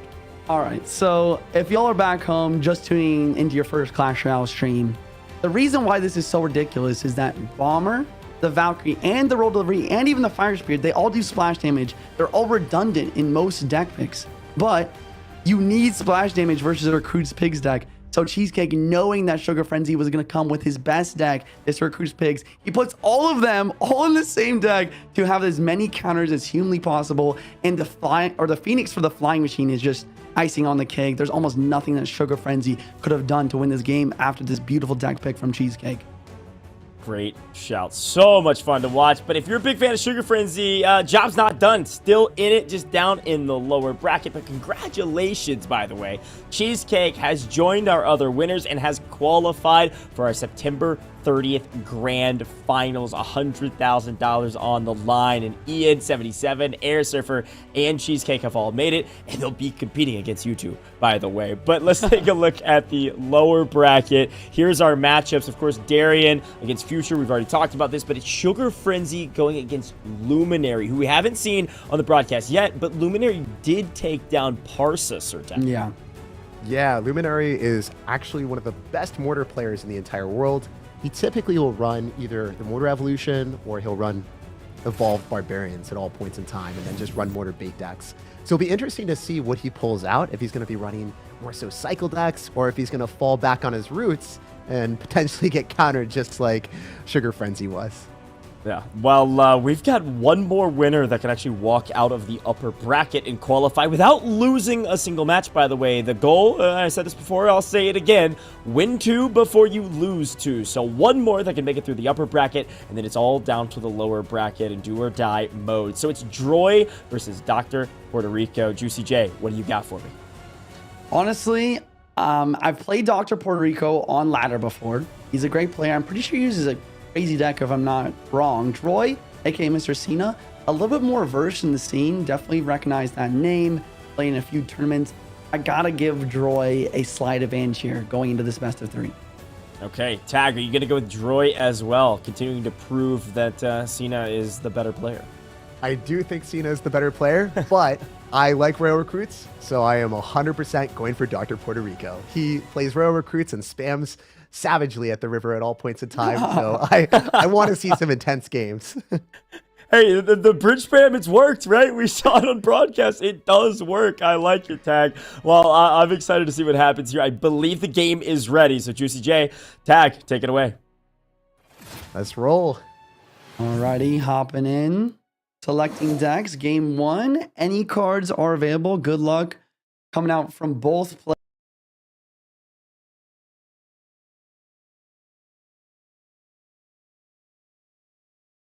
Be Royal Recruits right out of the start, and we are definitely seeing a more defensive-oriented deck from Droy, showcasing the Ice Spirit. Now with Miner, I don't know if it's going to be Royal Recruits. What direction do you think this is headed, Juicy? Honestly, great question, but I think it's gotta be the Mega Knight Miner Wallbreakers deck, featuring a Firecracker, maybe even a Prince here, Earthquake, Mortar, and probably a Hog Rider from Droy. Overall, I would say that Dr. Puerto Rico having a slight matchup advantage here, as long as he has those arrows for the opposing guards. Of course. Also having those, oh my gosh, I was going to say, not having an amazing answer to bats besides like Ice Spirit, but the snowball comes down and Droy finds himself in a very easy defense. I wonder if the firecracker will stay on the map for a while or not. That's the scary thing. We saw that with Ian before, where the firecracker just nonchalantly just chilled on the map and sprayed the tower with a ridiculous amount of damage. So I think that might be the key defining feature if you can keep that range card alive long enough. Yeah, I mean, that's a great call. The firecracker, especially when you don't have a big spell or at least arrows, almost always getting really good value. And Droy not having either of those. So maybe you're right about that firecracker. Going to be able to get some solid value.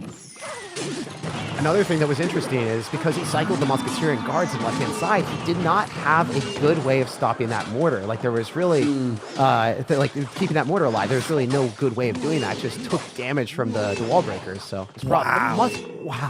How many Hog Rider shots did he get there? Tower's already down to 768. At least the Ghost got some hits on the left-hand side.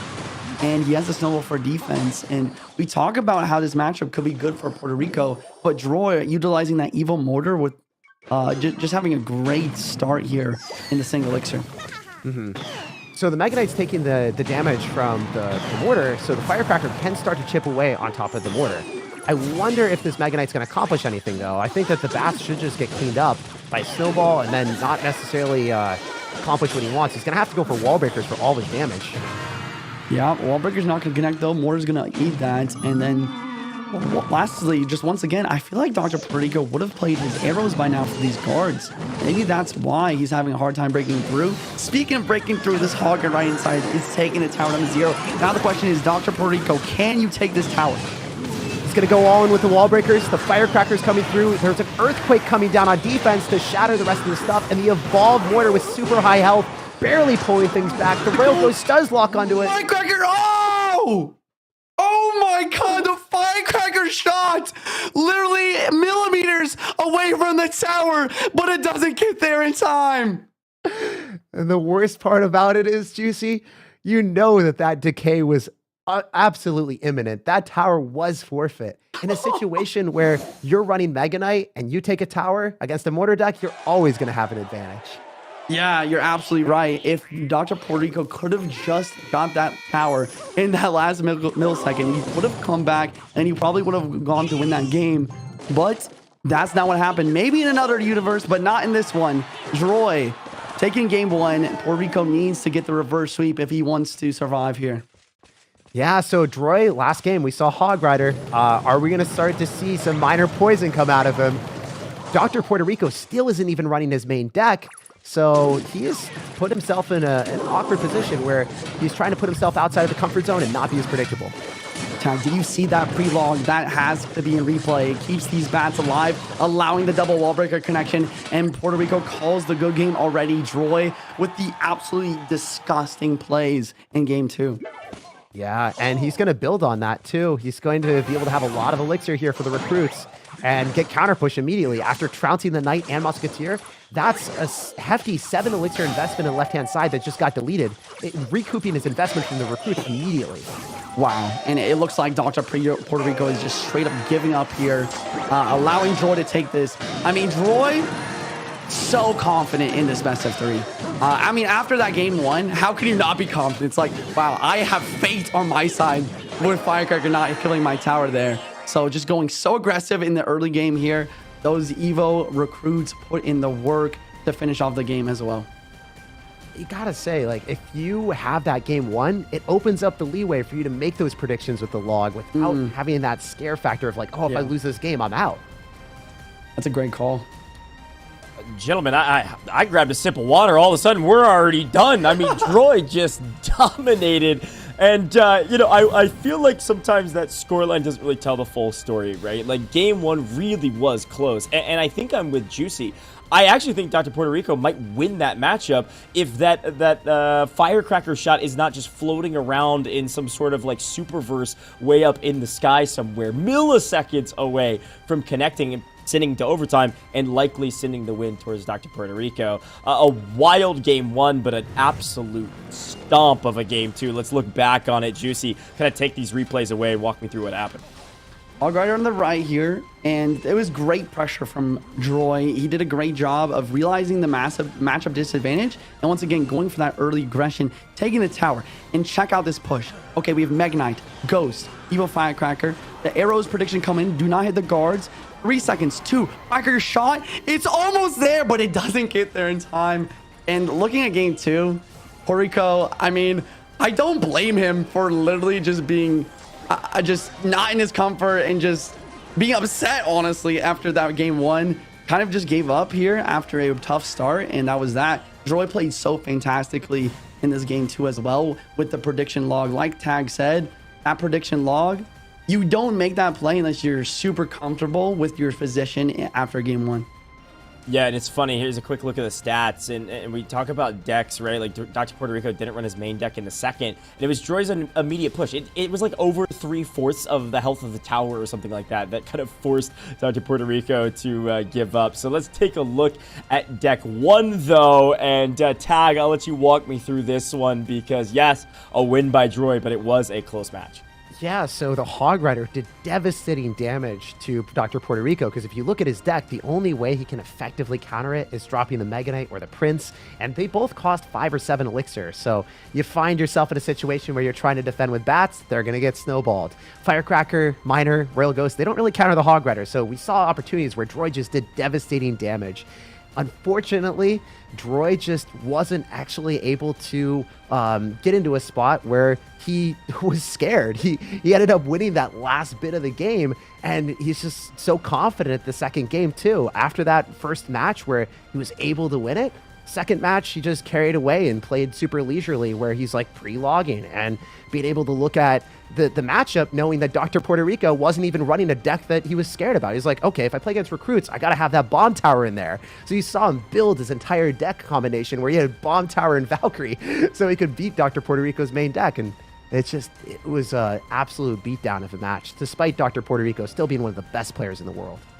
Yeah, and I want to give a second here to really give Droy his flowers. Very well done. And congratulations, of course, because, Droy, you've qualified for the Grand Finals a week away, September 30th, 3 p.m. Central Time. You're there, and you're competing. The question is who with? Certainly not these two gentlemen that are joining me in the booth, but instead some of our other creators out in the Superverse. But we have finalized our upper bracket winners. Ian, Air Surfer, Cheesecake, and Droy. They went lossless. They went perfect. They walked their way to the finish line, and they have earned their spots. But now it's time to head to the lower bracket, gentlemen. Here it is, our final 4 matchups of the day. An opportunity to prove yourself. You've got to grab 2 wins before you grab 2 losses. And right now, they're 1-1, an opportunity to move on. As we take a quick glance at this, Juicy J, who are kind of some of these key matchups you're looking at saying like, uh-oh, I think that's going game 3 no matter what? Game 3 no matter what? That's a tough one. Honestly, I gotta flip the script on you a little bit. I feel like there's a lot of favorites in all of these matchups. We have Clown, super strong player, did so well in CRL. Luminary, like Tag said, one of the best mortar players in the world. Darian, super well known in the community. And we have Nate. I mean, if there's going to be the close match, it's got to be Nate versus Adam. This is the closest one of the day, but I got to give Nate a pretty solid edge here. Okay, so potentially even 2-0s for the rest of the day is what you're telling me, Juicy J. I like that from you. A little spicy take from you. But Tag, I think we've got an opportunity here to head into our lower qualifier first matchup, right? Our lower bracket. We're back with Dr. Puerto Rico, a chance immediately after to prove themselves again and make it to the qualifiers. You've just got to win this matchup. Talk to me about this one. What are we thinking? Dr. Puerto Rico versus Clown. Yeah, so Dr. Puerto Rico didn't get a chance to play his main deck. I think he's going to jump into it earlier on. He's not going to have that regret of, wow, I am playing against a top-level CRL player, and I'm not playing the decks that I'm comfortable with. I think he's going to try to get that confidence a little bit earlier and then switch it up and run something else later. Clown might be anticipating that. He's just going to likely run some really defensive decks, probably go and stick with the Minor Poison.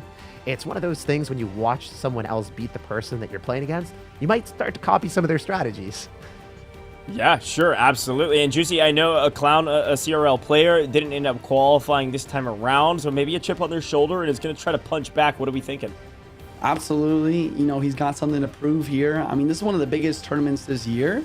So, I mean, let's go and just hop. Wait, sorry, never mind. We're not hopping in the game yet. My bad.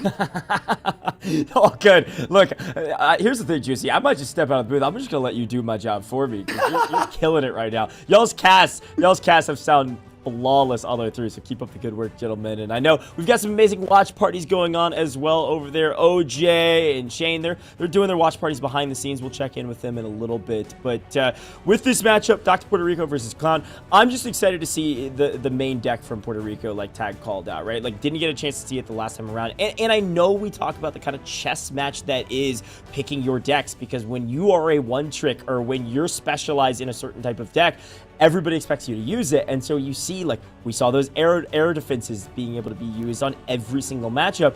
You can't do that every time. Like, you gotta stack in one direction at least one time. The question is, when do you do it? So Juicy, when you're playing mind games, you've been here before, you know your matchup. First, second, third, in this sense, Dr. Puerto Rico, when do you throw it? Honestly, I feel like you throw it first game, because who expects you to play your best deck first game? Or you wait to see some counters. We saw that not work as well today, but that's probably the two type of strategies to go for. Or the kind of secret third strategy, you do a tag set. You never play that deck, and maybe you get yourself in decent situations with maybe other decks with your opponent trying to counter the deck that you're best at. Yeah, no, it's a great shot. And sometimes it's kind of like rock, paper, scissors, right? Like, if you go in with the strategy, you feel really confident in it. Sometimes you just smash down with that rock right onto your opponent. If you go in trying to, like, react or, like, read, you just overthink it and you end up throwing the game away. And it really felt like that's what happened in the last matchup. Like, I think Dr. Puerto Rico should have just thrown their main deck at second and just risked it all, especially if that's a deck they're really good with. So, Tag, as we go into this matchup, I know you haven't had a chance to talk through this. Talk to me about the meta, because Evo really has changed the game. I know you're a fan of the Evo Knights, so talk to me, or Evo Recruits rather. Talk to me about what you're thinking about this new meta. Yeah, so the top 3 evolutions in the game are as follows. Evolved Knight is the best one. Second one is going to be Evolved Barbarians. And then Tag. third is the Evolved Recruits. Tag, you're taking the game, so you keep talking about the meta while you watch it unfold in game. All right, so we see Clown already starting with a Miner. It's looking like it'll probably be Miner Poison. Could potentially be that Executioner Bomb Tower deck. Dr. Puerto Rico, however, is not running Royal Recruits. We see Barbarians, so he might be going in an alternative method, maybe going for a Lava Hound or a Beatdown deck. Juicy, what are you thinking from this? I mean, you talk about how good the Evil Barbs are in the meta and Evil Knight, and we're seeing them first game. Looking at the deck overall, probably gotta be a Lava Hound deck, right? But is that really what you want to see when you're going up against an Executioner? Not just that, he's got the Bomb Tower that fully counters the Balloon. He's going to have Tornado, and he's going to have Executioner Ice Spirit, Juicy. And we know he's also got Poison in the deck, too. Dr. Wow. Puerto Rico just flew headfirst into a hard counter, but he's got Miner, so there is some maneuverability that he can do to redirect the Executioner.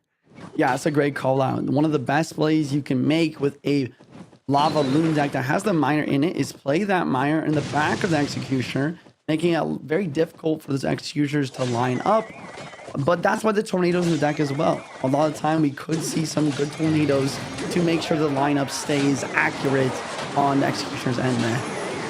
So the Poison's coming down on the Evo Barbs and also an Ice Spirit. That's going to cycle a little bit faster, just dropping 2 cards compared to the Evo Barbs that cost 5 elixir and is only 1. The Miner is going to be tanking for some little bit of pups damage in the right, and it seems like Dr. Puerto Rico is leveling the playing field right now. Here comes the Balloon, the Bridge, no Execution cycle. He does have the Bomb Tower. He has the NATO as well. Let's see how good his micro is here on this defense. Hopefully he doesn't mess up this Tornado. Oh, Juicy, you cursed him, man. Oh, my bad, bro, my bad. Oh, he gets the K2 activation, though. I mean, that's something. Yeah, I didn't expect that to happen. It looked like it was going straight back towards the tower. That was insane. Miner coming down from Clown. It seems like he's not trying to counter push with the Executioner, and he's just going towards the left-hand side the entire time.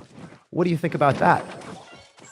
You know, I think it makes sense to go for those Executioners like that in the back and early so you can cycle back to multiple. Wow, and double minions coming out from Puerto Rico. I mean, Once again, that is just not what you want to see when you're against the Poison and the Executioner here. You want some solidarity in your deck, maybe some sort of a Mega Minion or Phoenix here to deal with those Exes. Yeah, he had to go for an Ice Spirit or a Tornado there, and he ended up spending a lot of Elixir to go and counter that balloon. It's looking pretty good, though, because now he's starting to get the Executioner counter-pushing the side that he wanted. Yeah. So Dr. Puerto Rico trying to do some split lane pressure, but then he has to allocate arrows to clean up a 1-health Executioner. That's got to be painful. For sure. And look at this Bomb Tower. Just shutting down those Evo Barbs as well. Executioner in the back once again towards the Lava Hound. And you talk about the dual lane pressure from Puerto Rico, and that's what you have to do. Because a lot of the time, it's going to be slightly difficult for Clown to get multiple Executioners on the board. And since that is the only air targeting card, it makes it kind of difficult, but, you know, Clown's got a pretty good cycle, so he's back to 1 already. Yeah, what you were talking about earlier is cycling the Executioner in the back in the far corner, and then it takes 4 cards to get back to it. So since he's going to have Ice Spirit, Miner, Log, and Tornado, like, he's not spending that much Elixir to get back to that Executioner, especially in double or triple. I don't think that the dual lane pressure is going to work as well, so maybe he's going to have to start concentrating on one side. We'll have to wait and see. He's going directly into an Executioner at Knight right now. He has a full Elixir bar. Maybe he'll go for a Minion Horde and a Miner on the right-hand side. We'll have to wait and see what he does. Oh, the Balloon Minion Horde push for the exit out of cycle. Tornado, Poison, wiping everything out in the Bomb Tower. There's got nothing for the Knight, though, Juicy. Look at that Knight. Yep, Knight on tower, and so is the Miner. And I think that is just about game. Wow. Clown with a masterclass of Miner Poison, having absolutely no openings right there for Dr. Puerto Rico. Dr. Puerto Rico, let's see what he picks next. Let's see. Reminder to everyone back at home, this is duels formatting, so whatever you play in the first match cannot be repeated. There are also pre-selected decks as well, so that can shift things up as well here with the deck picking. You see his main deck. It's here. Oh, is this the main deck? This is his main deck. It's Royal Recruits, Skeleton Barrel, Wallbreakers, Dark Goblin with Mighty Miner. And he's going to have Skeleton Barrel and Wallbreakers as the 2 win conditions. He's going to be spamming all the time. Now we get to see him in his true element. Okay, you talked to me about the Puerto Rico deck, but now talk to me about Clown's deck and how this might be a great matchup for him. Clown is going to probably be running a Mortar Cycle deck, it looks like, right? He'll either have a Musketeer or an Archer Queen in there, or even a Vol Firecracker. Well, okay, that is what he ran. Yeah, and then that Valkyrie, though, in that roll delivery, I feel like is going to be so good on defense. And Puerto Rico not having a building in this deck allows for those Hog Riders to kind of get easy connections, but it seems like he's a little bit low on Elixir, but he does have that Valkyrie delivery on cycle. Yeah, and also, I got to talk about the perfect placement of Clown. A lot of casual players will drop their Firecracker in the middle to counter Wallbreakers, but dropping it directly down in the center will end up having the Firecracker not miss a single one. So that was super smart. Wait, he's going to have Royal Delivery and Arrows. Juicy, I don't know if he's going to have Earthquake. This is even needed, though. I mean, this is another massive snipe from Clown. This is what a vetted CRO player does. He realized he doesn't need EQ because Puerto Rico doesn't have a building. Instead, he brings the arrows and the roll delivery for massive defense and offensive potential versus all this spam. What a pick from Clown. And we got to appreciate him splitting the goblins early, too, to be able to counter the wall breakers. Like, he had thought everything through. Yeah. But here's the recruits. They're going to start charging. Yes, they are. Let's see what he's got for the defense. He gets the Valkyrie down. Dark Gob to snipe. Here comes the Skeleton Barrel inbound. Some recruits going to the town to the right. Wrong with the wall breakers. Roll delivery drops down. Wall breakers not going to get the double connection. Arrows clean up everything. Skeleton Barrel does get the hit. Barrel. And so does the Evo recruits. What a push. And you got to appreciate the fact that Dr. Puerto Rico is conserving Elixir. He was at 10 Elixir when that Hog Rider came down. He's not over spamming. This is what happens when you're a one-trick player. You know just how much you can get away with. So he's spamming to the extent that he can get damage, and then he stops, he conserves enough to be able to defend, and then he does it all over again. He's not even trying to get damage with these recruits. He's caring about the next recruits, the evolved ones. That's where he packs his punch. You know, Goj talked about the rock, paper, scissors element of Clash Royale, but sometimes if you're good enough at a deck, you're able to you're able to throw rock and beat paper anyways, because you're just that good. That's what we're looking at now. And the Firecracker got eaten alive by goblins and skeletons. You don't see that every day, especially in the face of a Valkyrie protecting it. Recruits will come down any second to keep the Dark Goblin alive. And now, I think Clown's in some serious trouble. Inferno Tower almost getting no value here. Delivery does drop. Firecracker drops. Evil or Coots spamming the bridge. Here comes the wall breakers, the Skelly Bro on each side. Is this going to be a massive connection on both sides? Here's the wall breakers, and there's the skeletons. Juicy. The arrows came down, but they still didn't stop the wall breakers. The Inferno Tower is not going to be that good. And Dr. Puerto Rico does have a spell. He's got Fireball. So all he needs to do is cling on and stop the Evolved Firecracker from locking onto the tower, and he's able to Fireball back and win the game. Can he hold on, though? I love that Mighty Miner at the bridge, blocking that evil firecracker. It was the only way to come back. The second fireball comes down of the game, and it finishes it off. And now we're 1-1 in the best of 3. We're going to game 3, ladies and gentlemen. This is a beautiful match of Clash Royale. I'm so excited. I can barely even fathom what I'm looking at right now. That was some of the best gameplay we've seen all day. From Dr. Puerto Rico, he played that matchup masterfully against someone that presumably had a pretty good matchup, right? So I'm happy. He might have some confidence going into this match. And maybe even if he's not playing his best deck in the world, after that win, the momentum is surely in his favor. Absolutely. And maybe the matchup and momentum could be as well. He's got the Evil Knight. He's got the Poison going against Clown with the Dark Prince and Evil Barbs. Maybe some sort of Goblin Giant beatdown deck. Yeah, the Dark Prince there is going to be interesting because, oh, wait, could it be Sparky, Juicy? It's either Sparky or it's just the Goblin Giant Rage spam deck we've seen. Here comes the Rage. Goblin Giant on tower. Lumberjack trying its best. Puerto Rico solo elixir. This tower's dropping already, tag. Wow, Clown bouncing straight back from that loss in game 2. And you have to admire the confidence to play a beatdown deck when you're Clown. You're not doing something that you are extremely comfortable with from a control aspect. You're kind of putting the ball in your opponent's court and saying, can you defend this? Let's see. And he just went in, man. With a minute in, he's already taken a tower. I mean, I don't even know. I guess it was just the play to be aggressive like that with the Poison being out of cycle.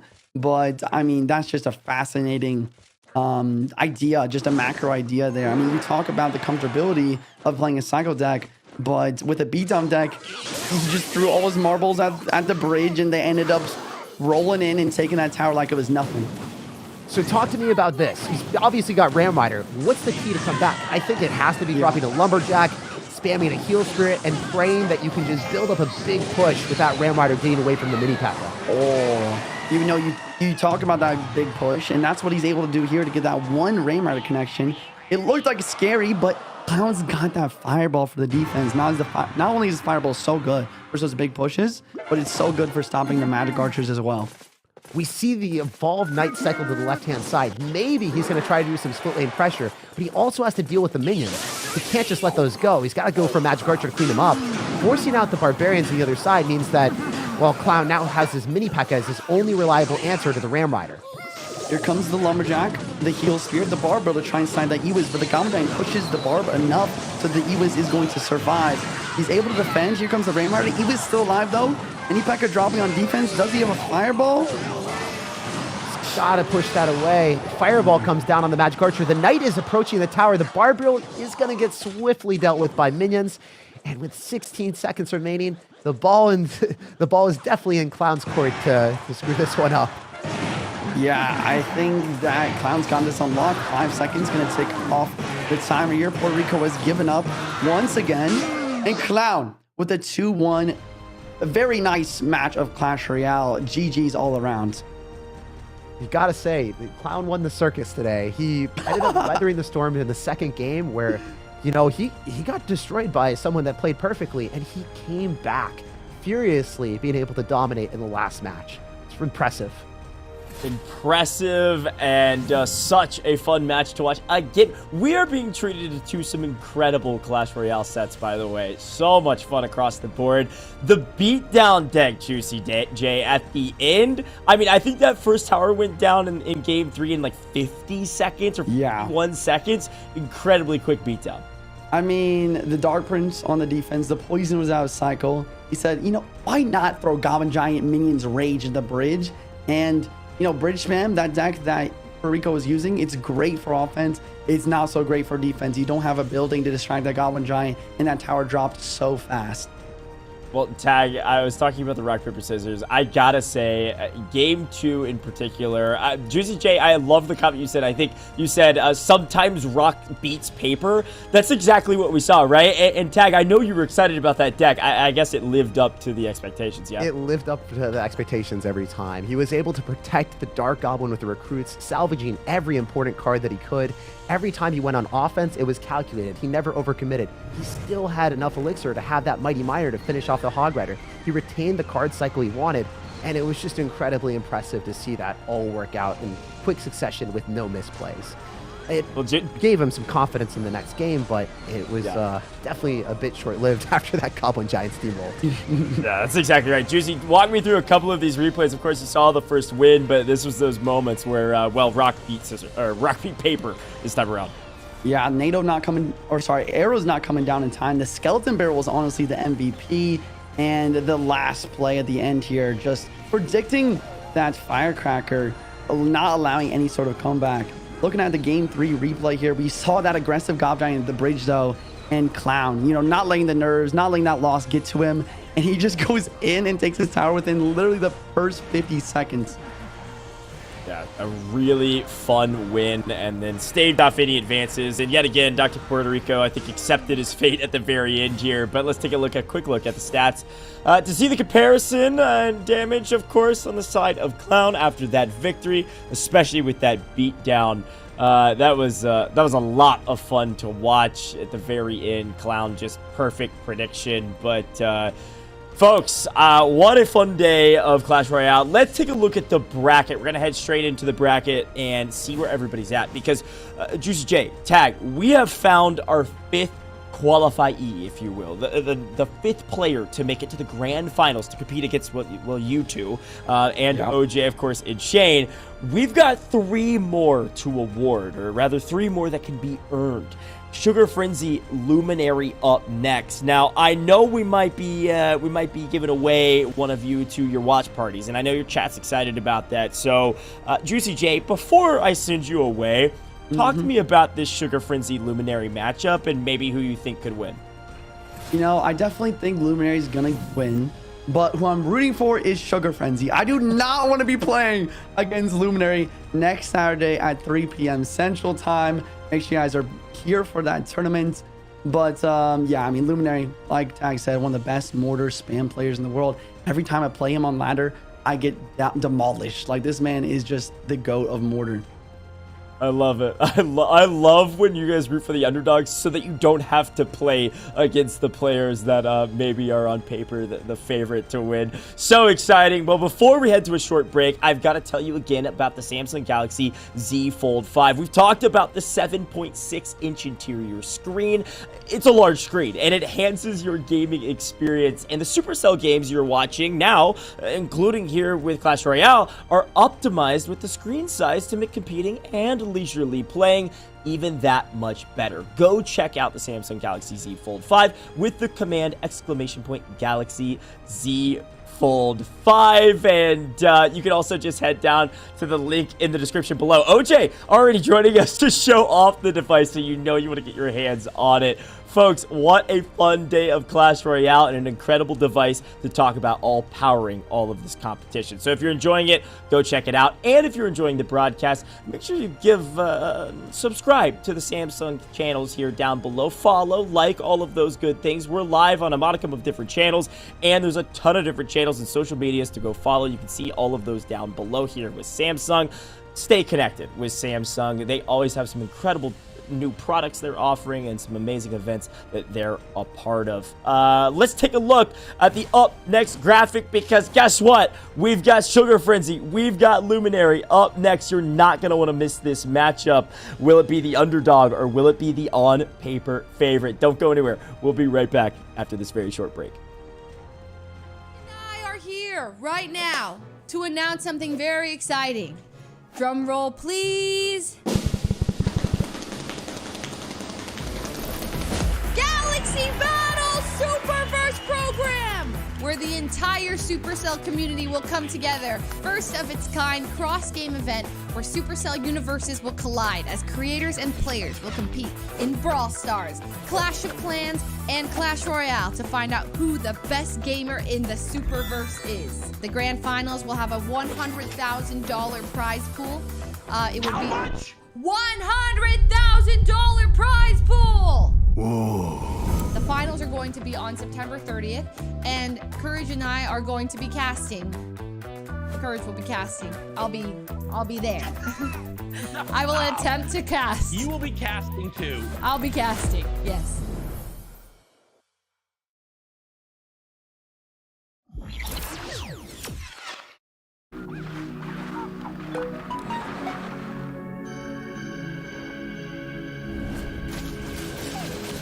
Please don't go.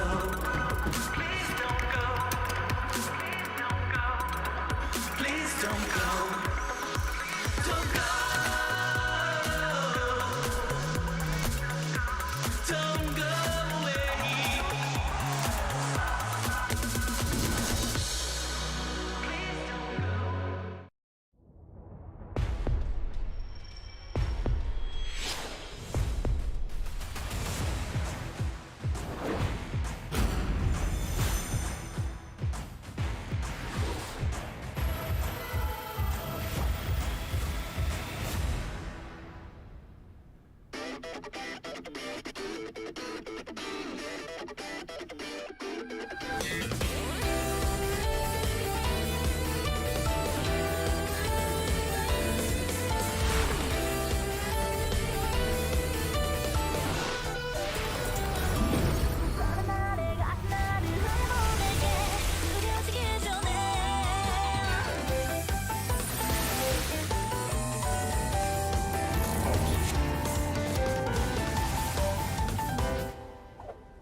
folks, a day to be remembered, but job's not done yet. 3 more spots can be booked to the Grand Finals on September 30th. I've been your host all day today. My name is Goj, and this is the $100,000 Galaxy Battle Superverse, brought to you by Samsung Galaxy and Supercell, all powered by the Galaxy Z Fold 5. This Clash Royale Qualifier Finals has been a blast. Let's bring in our casters for the final 3 matchups. We've got OJ back in the booth with us, and of course, Tag hanging out to finish things off. OJ, I know you had a blast on your watch party, my friend. What do you think of the last couple matches?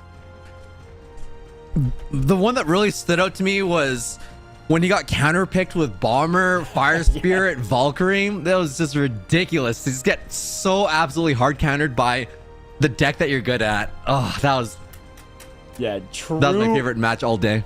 true pro behavior, right? Like just perfect counter pick with such a like difficult deck to build.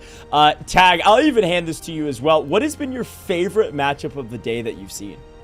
The one that was between Air Surfer and Darian, that was by far the best match of the day. The fact that Darian is like one of my best friends. I was rooting for him the entire time.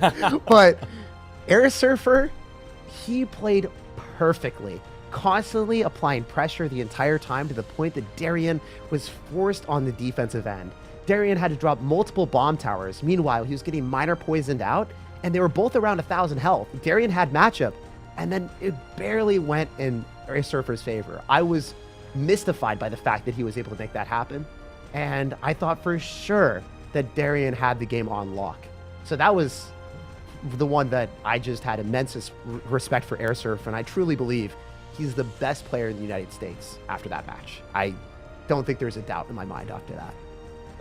Great call out, and I couldn't agree more. I thought Air Surfer played fantastic, and Darian certainly put up a great fight, but Air Surfer came out on top and has qualified, of course. But lower bracket, we've got 3 more matches, gentlemen. Here's my question. This is maybe an open-ended one, OJ. Is there something we haven't seen that you want to see? Maybe a favorite of yours, a piece of the meta that is unexplored here on main broadcast?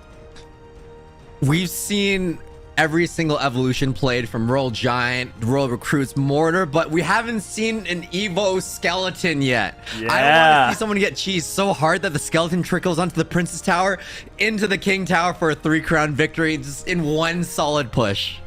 Well, the game is ready. Maybe we'll see it in this one. Tag, OJ, take it away.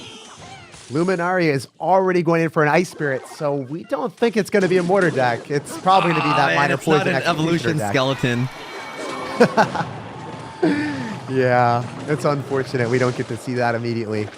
But what direction do you think we're going to go with this Archer Queen deck? It's got to be... That's just massive cycle. It could be anything at this point. Probably Evo Knight, right? It could also be Evo Barbs, though. It's going to be one of those. That's typically what we see. Is it gonna be minor poison, or is it gonna be wall breakers? I think that's the deviation that we're looking for. Okay. Oh, yeah, OJ, have you? What do you think about the recruits when they start charging? Are they super scary for you?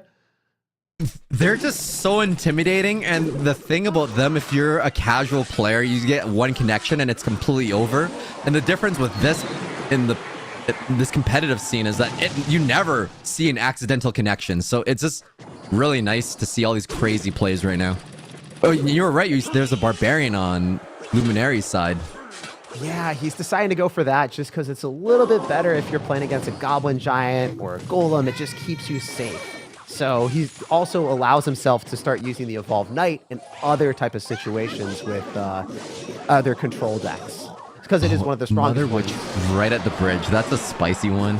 Yeah. Do you think that they're going to protect? Oh, wow. Sugar Frenzy is really committed to that. They're both going in aggressively. They just keep raising the stakes and refusing to lose the bridge battle.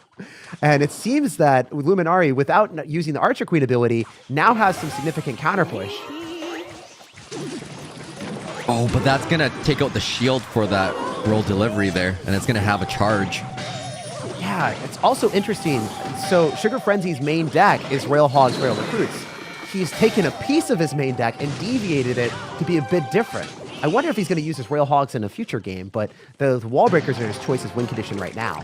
Skeleton King has a really clean wall breaker defense on there too, and then now he has to deal with the Archer Queen.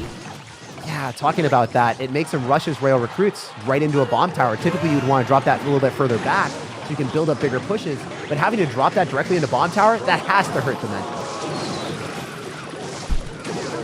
There's just so much going on in the middle right now with the Skeleton King, and now he has Barbarian Evolution for the next cycle. You gotta appreciate the consistency of dropping the Mother Witch into trades where he wants to go and convert skeletons or barbarians that are counter pushing. He's constantly got that Mother Witch value, but 2 wall breakers connect on the right. That's massive, OJ. Oh my goodness, that's 800 damage on the right side, and now he has Royal Recruits Evolution, but I think Luminary's on the Evil Barbs rotation as well now. Yeah, and one other thing is we're seeing him constantly be committed to kill that bomb tower, whether it's minoring on it, poisoning on it early. We're dropping skeleton dragons in the middle, so if he eliminates the bomb tower, Luminari doesn't have a great defense. Luminari's sitting there like, okay, I guess I gotta go Archer Queen or drop Evo Barbs, but Evo Barbs are kind of just dying to Mother Witches and then skeleton dragons after. Royal recruits there taking out the Archer Queen, so that giant skeleton stays alive. We're going to see a bit of a counter push now. Think he's going to make it through the bomb tower? Yeah, the bomb tower is definitely dead to the wall breakers. And if that was an evolved Royal recruit on the right, that would be charging. But luckily for Luminari, he can more so ignore it. Beautiful log, cleaning up the recruit and also the Goblin Gang for a juicy positive elixir trade. Now he's got the evolved Royal recruits. Going to come out with another bomb tower. Miner on the Princess Tower instead of the bomb tower this time. Ooh, he missed the poison on the bomb tower. I think he was trying to hit an Archer Queen or something, but yeah, or skeletons or just something inside that proximity of that miner just to maximize the damage. Missing that bomb tower though might have hurt his chances of getting more damage. So the Skeleton King's coming down with the recruits. 2 recruits getting portioned off on the left, and you see the majority of them still going towards the tower that he's trying to take. Always going for the poisons, predicting the Evo Barbs, and catching them.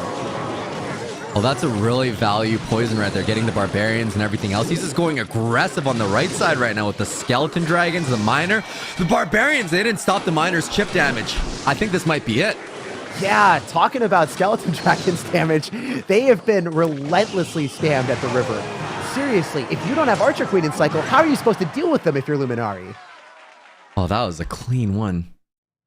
That was an interesting game too, because if we think about it now, if you're Luminari and you've used your best deck and you now have to play, if you're Sugar Frenzy and you've used your best deck, now you have to find another win against one of the best players in the world when they haven't used theirs. Luminari still has the mortar, so we'll see when that comes out. Sugar Frenzy has already used his top pick.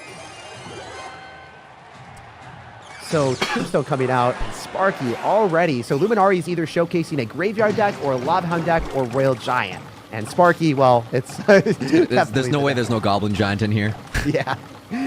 Oh, do you see that Fisherman? Is that going to reset it, OJ? Oh my goodness, the Zappies into a Sparky deck. I don't know how I feel about this for Sugar Frenzy. That's also an incredible interaction. Usually you would think that the Zappies might not fire or reset if you're more of a casual, but Luminari's unlocking these pro-level plays of like, hey, I can make sure the Sparky is stunned for a short bit of time, just enough for my Zappies to stun it again. So stealing the Sparky and stunning it, that was probably one of the best plays I've seen in a while. I would have never thought of that.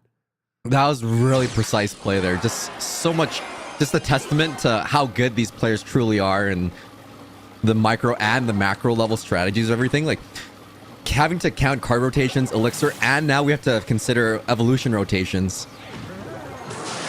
And right on the money, just like you said, the Goblin Giant is plopped down. So the cool thing about Sugar Frenzy's deck is instead of just relying on the Goblin Giant, as you said, now he's got the Evolved Knight and the Goblin Giant for 2 tanks. So, ooh, the Zappies did not get the Zappies go reset. down. That is devastating. Sparky takes out the Barbarian and the Skeleton King. And he's getting closer to the Knight Evolution too. He's not even reached this final form of damage. The next push that he's going to make is going to be huge. Fisherman's going to be out of cycle for it too. It's looking pretty even right now. It is pretty cool for Luminari to have that Tombstone because it's allowing him to delay these pushes and still afford enough elixir to defend. At the same time, those Tombstone skeletons, each time the Sparky shoots it, the Sparky is getting knocked back a little bit, giving Sugar Frenzy the ability to build up more stuff too. So eventually, they're going to meet in the middle with the biggest pushes that we've seen all game. These are just massive pushes right now. Sparky's still at full health, but he's got Tombstone back on, so that's going to take care of the Sparky for a little while. Well, the Goblin Giant goes in solo, but it's a constant I don't know how I stream. feel about that Sparky right now. Yeah, it seems like there's a constant stream of piggies and skeletons distracting the Sparky. Sparky's working overtime, but not accomplishing anything. Electro Wizard comes down to reset the Zappies and also... That might be it. Electro Wizard onto all of that. Yeah, the Electro Wizard seemed like it was just to fulfill the Sparky, just to make sure the Sparky could finish it off. He's now getting desperate and rushing to the right-hand side. You think anything will come of this, OJ? With the Zap clearing everything, the Sparky is slowly cleaning up. But Luminari looks like he's in a massive lead right now. He's just in full control the entire time. Yeah, it seems like he doesn't want to give up momentum. When he's ahead, he's getting the saying of, let's get further and Royal further ahead. Giant? I mean, yeah, but like 3-4 minutes into the game, Sparky's way too far back. That Royal Giant's going to finish it off. That's a clean victory. You gotta say, when you're playing for $100,000 on the line and your life is on the line if you lose, you're not gonna go for your win condition unless you can guarantee it's gonna take the tower. Because if you mess up once and you spam that RG into a mini P.E.K.K.A. or an Evolved Knight and a Sparky, and then they have that 6 elixir investment to counter push off of, you might be GG. It might be over for you. So Luminari did not decide to take any chances there. Just like Sugar Frenzy, going in for arrows on a Fire Spirit for a -3 trade to preserve his tower. Or -2 trade to preserve his tower. Do you think that Sugar Frenzy has a cycle deck if he's so protective of that Fire Spirit right now? After seeing the arrows and the Evo Barbs, I don't think he will. Just knowing his play style, seeing recruits, and then seeing Sparky, I don't think he's that type of player. I bet it's going to be a Lava Hound deck or something of the like. Oh, and the wall breakers. You needed the fireball for that. That's this devastating amount of damage they ever connect. It could end up being the Evo Barb's Royal Hogs deck, much like, you know, Recruits used to be in this deck, and then Recruits got their own evolution. I think that's the route he's going to take, actually. It's going to be Royal Hogs. Switching it up. And Goblin Drill from Luminari. We'll see if there's going to be another another building in Luminari's deck to be able to defend the Piggies. Spear Goblin's got a fair amount of damage there. They're both going in aggressively. Tesla to defend the Piglets. Yeah, smart play for Luminari to be able to have that building. He needs to have adequate defenses because Sugar Frenzy has really shown his play style of running aggressive decks. Zappy's going down on the left-hand side, all in congregation together, a little line leader stuff. But the Evolved Knight is really what we have to take a look at. Oh, against Evil Barbarians, they're charging up into the right lane. Got Executioner to take care of that, though. Yeah, so the thing that we're going to have to see is Sugar Frenzy able to use his Fireball to disorient the Executioner, or is he going to try to go opposite lane of it? Because going same side and not being able to kill it, that is a death sentence for all of his bait cards. Drill on the right side. Bomb on the left side. That's devastating damage. Luminari looks like he's got a massive lead right now. Knight to defend the Flying Machine and rotate into an Evolution Knight for the next cycle.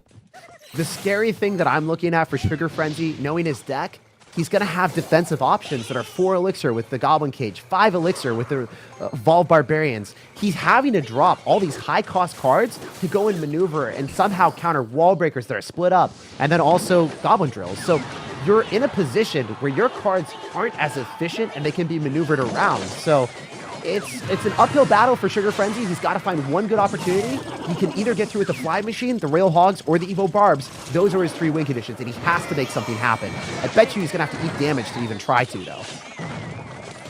Although those are really value arrows on there, but that's a lot of damage in the tower on the bottom left there. Piglets, I don't think they're really going to deal that much damage. Like you said, with the Fireball, it's going to offset the Executioner, but it's not quite enough. Fly Machine does connect, but Luminari has way more tower lead on the bottom left. Yeah, the Goblin Cage Did is he brilliant. just predict the wall breakers? He did. Brilliant stuff. Like, this guy is thinking multiple steps ahead. He's playing for his life on the line. He doesn't want to go down easy. You got to respect the grind from him. He's really hustling for that type of outplay potential. This is Fireball again on the Executioner. That Flying Machine. Piglet's not split this time. They're all going to go towards the Tesla. running away from responsibility in the right-hand side. He's trying to switch it up and go in the left. As I said before, he really doesn't want arrows on wall breakers or goblin from the Goblin the Goblin Drill. He doesn't want to take those trades because if you're going in for those arrows, then you're really forfeiting any counter push too. So he's trying to defend with units. So it's getting sketchy for him because he's just at a very limited amount of elixir each time. The Executioner is going to be able to give a formidable counter push, and he's digging himself into a deeper hole. But the Executioner is running away from the Fly Machine. Oh, that forced him to use spear goblins on there. But that's not bad because now he has to deal with the drill and everything else. Heal Spirit's coming down, but it can't heal the tower, OJ. It's at 23 HP, and all he has to do is tornado right there. Oh, brutal. Looks like we got Luminary moving on to the finals for the Superverse. And you gotta respect Luminary not even using his mortar once. The fact that he was able to manufacture a 2-win comeback after being down, so impressive. What a fun way to re-emphasize your point you made, Sir Tag, right? Like, you don't have to use your main deck to win, and sometimes even just the threat of the main deck will make your opponents choose something different when they're trying to counter you. So, fun to watch and fun to look back on. OJ, walk me through some of these replays. Game 1, pretty strong miners both sides, but miner poison for Sugar Frenzy. It was just the relentless Skelly Drags at the end that closed it out. That was a really clean push on this replay here. The Royal Recruits were just connecting the wall breakers here. That was a really big deal. Just all that damage, that poison, everything going on. That was the major damage dealer for this game. Yeah, there's that Skelly Drag at the end, and then Tag, take me through the rest of these. You know, our game 2 was a fun one to watch, made things pretty interesting, but we saw this Royal Giant at the very end to win it here for Sugar Frenzy. What a way to push it to game 3. You guys got to see top-tier professional gameplay when everything's on the line. Luminary took no chances. In that Royal Giant match, he decided, hey, I'm going to play as safe as possible. And then in the second match, he decided to play even safer with an Executioner Tornado and a Tesla for stellar defense the entire way through. The best thing that we got to say about Luminary is how he masterfully maneuvered around with cheap cards that Sugar Frenzy just couldn't keep up with. When you've got high-cost cards and you're expected to defend against wall breakers, goblin drills, and the opponent even spamming spear goblins, you're going to take negative trades, or you're gradually going to get enough paper cuts that you're just not going to be able to recover. And that's what happened. Despite Luminary just playing not as well the first game as Sugar Frenzy, he came back and he had the mental resilience to play perfectly in the last 2 matches. Yeah, great breakdown. I love that. Let's take a look back at the decks, and it was Luminary, like you said, that won that game 2 and then 3 to win it all. But OJ, walk me through our first deck picks here. I think Tag would be more equipped for this one. Mine is still fixated on the Royal Giant play on the second one. Okay, sounds good. Tag, quick walkthrough of our game 1 decks. OJ's got the second. So Luminary chose Bomb Tower because he knew that was going to be safe against Sugar Frenzy's recruits. It still wasn't enough. When Luminary ended up trying to defend with the recruits, he ended up having situations where he had only an Archer Queen to counter the Skeleton Dragons. Unfortunately, Archer Queen costs 5 elixir, and sometimes it's not going to be in cycle because you can only get one of them on the map at the time. So Sugar Frenzy manipulated the card cycle, found opportunities to go for Skeleton Dragons after diminishing Luminary's bank of reserve of his elixir. So then, hey, you're dropping a Bomb Tower in defense, now you have 0 elixir, and guess what? There's Skeleton Dragons on your doorstep. Skeleton Dragons lock onto the tower, the Minor Poison clutches up the game, and it was really smart gameplay from Sugar Frenzy. I love that. Let's take a look at game 2. And OJ, the Royal Giant at like, what, 4 minutes or a little after 4 minutes into the game. Walk me through it. It was really solid. Sugar Frenzy had everything to address the Royal Giant. He had the Sparky, he had the Mini P.E.K.K.A, and just so much going on. And Luminary didn't use the Royal Giant, despite it being an evolution card. He held it for 4 minutes as his 8th card that he didn't release even once. Just being really patient with Tombstone, holding that Sparky back, just not letting it connect at all, just being completely patient, getting some trickle damage. He just needed to defend at one point, but once he saw an opening with the Sparky in the very back, that's when he knew Royal Giant, bridge, that's going to finish off the tower. Yeah, I love that. And Tag, to finish it off here, game 3, I mean, it really did feel like Sugar Frenzy was just running into an elixir problem. He was running into an elixir problem because the defense of Tornado to activate King Tower against the pigs, the Tesla that can snipe the fly machine if it's needed to, also the Executioner for absurd splash damage from a distance, be able to crush the pigs, the Zappies, and also the Evo Barbs. There just wasn't enough efficiency in Sugar Frenzy's deck when you're playing against someone like Luminary that isn't going to give you openings. So if Luminary messed up and he dropped like too much spam directly into Evo Barbs at the river at a mistake, then, you know, it could have been possible for him to win, but it's just, there was no opening.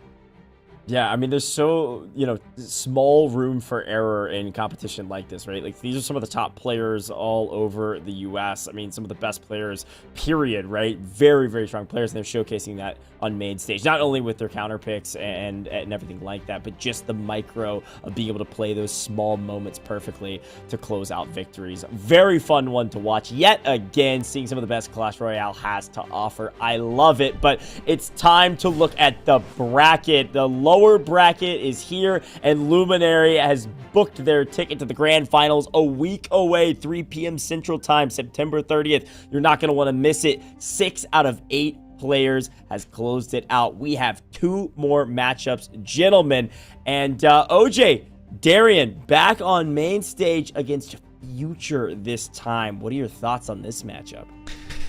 I think it's going to be an interesting matchup. Darian might be able to carry this. Tag did say that he wants him to pull through for this, so I'm going to go with Darian. Okay, I like it. Tag, you're gonna continue to push for Darian going into this one, considering y'all are friends? Yeah, and I have some inside info. Darian is actually getting coached right now by Alan. So we saw Alan play earlier. It seems like there's camaraderie between the players. It's nice. That's so interesting. So the coach is still involved. I like that. I was cheering for our coach the whole time, and they can live vicariously through their player. Coach is honestly extremely important for a game like Clash Royale, right? For those picks. So that'll be fun to watch to see if maybe that coach buff can come through and Darian grabs the victory. But I'm surprised you're neither of you are rooting for the underdog here, because do you want to go against Darian, OJ? Is that kind of the idea? You're like, it's fine. But I love that prospect, how Alan is still a winner. He's living vicariously through everyone else. Look, Alan never goes down. But hey, Tag, take it away. Game is ready. Alan, whoever, it doesn't matter. Game is ready to go. Let's see this matchup and see if potentially Darian and Coach Alan can take this one. You gotta be excited if you're Darian after almost beating the best player in the United States, Air Surfer. So we'll see how this happens for Darian. Future, I actually haven't seen much from him. What do you think Darian is playing right now? Without any cards played, can you predict it? I bet you it's going to be a cycle deck. I think it will likely be something with either... Oh, no. I'm very wrong. That's a rage. That means it's either going to be like a giant deck or a Sparky deck. We'll see Sparky from him. In Future, showing Goblin Cage, potentially Royal Giant or Royal Recruits or something of the like. Oh, wow. Really? Lava immediately right off the bat. No way. Oh, it's a Sparky deck. Yeah, it is. Or it's going to be the Evil Barbs deck, but this is pretty interesting for Darian because he is doing a really rambunctious trade. He has to defend against the Skeleton Dragon and the Inferno Dragon. It is going to get procrastinated for a while because he's able to delay it, but how's he going to stop this? Knight to defend one Skeleton Dragon and one Inferno Dragon. This is not looking too good for Darian. I assume Darian has another small spell to clean up the lava pups, but the balloon is going to be the huge problem. Goodness. Balloon on the other lane. And then there's an Inferno Dragon connected to his tower. I think it's going to take out the right tower. But the good thing is, OJ, that the tower on the right is 200 HP. It's in shambles. So if Darian is somehow able to take the tower on the left, he's in it's essentially a 1-1 or even situation. But I don't know if that's even a possibility. You might have to be going towards the 3 crown here. There's the Sparky we were waiting for. Yeah, but right into a Goblin Cage, Inferno Dragon, Zap, probably Barbarians as well. Yes, yeah, it's scary because you got the Zap to reset the Sparky, you got the double air cards, and we don't want to repeat the same movie that we just saw. Right as the Sparky crosses the bridge, we're probably going to see some Barbarians surround right there. Yeah. And he's got to blast down that Lobhound fast enough so then he can get arrows and get some pigs to tank for the Inferno Dragon. But the Barbarians are looking like they're going to lock right on the Mother Wish soon. Goes in for a Goblin Giant just to tank. The Mini P.E.K.K.A does snag the tower on the right. But OJ, this balloon is going to be a problem. With the death damage of that, it's going to bring it down really low. Oh my goodness, the Knight wasn't placed early enough, so the Inferno Dragon finished it off. It's all good. It's evolved. It's just going to run away. The Inferno Dragon's just tackling it. No big deal.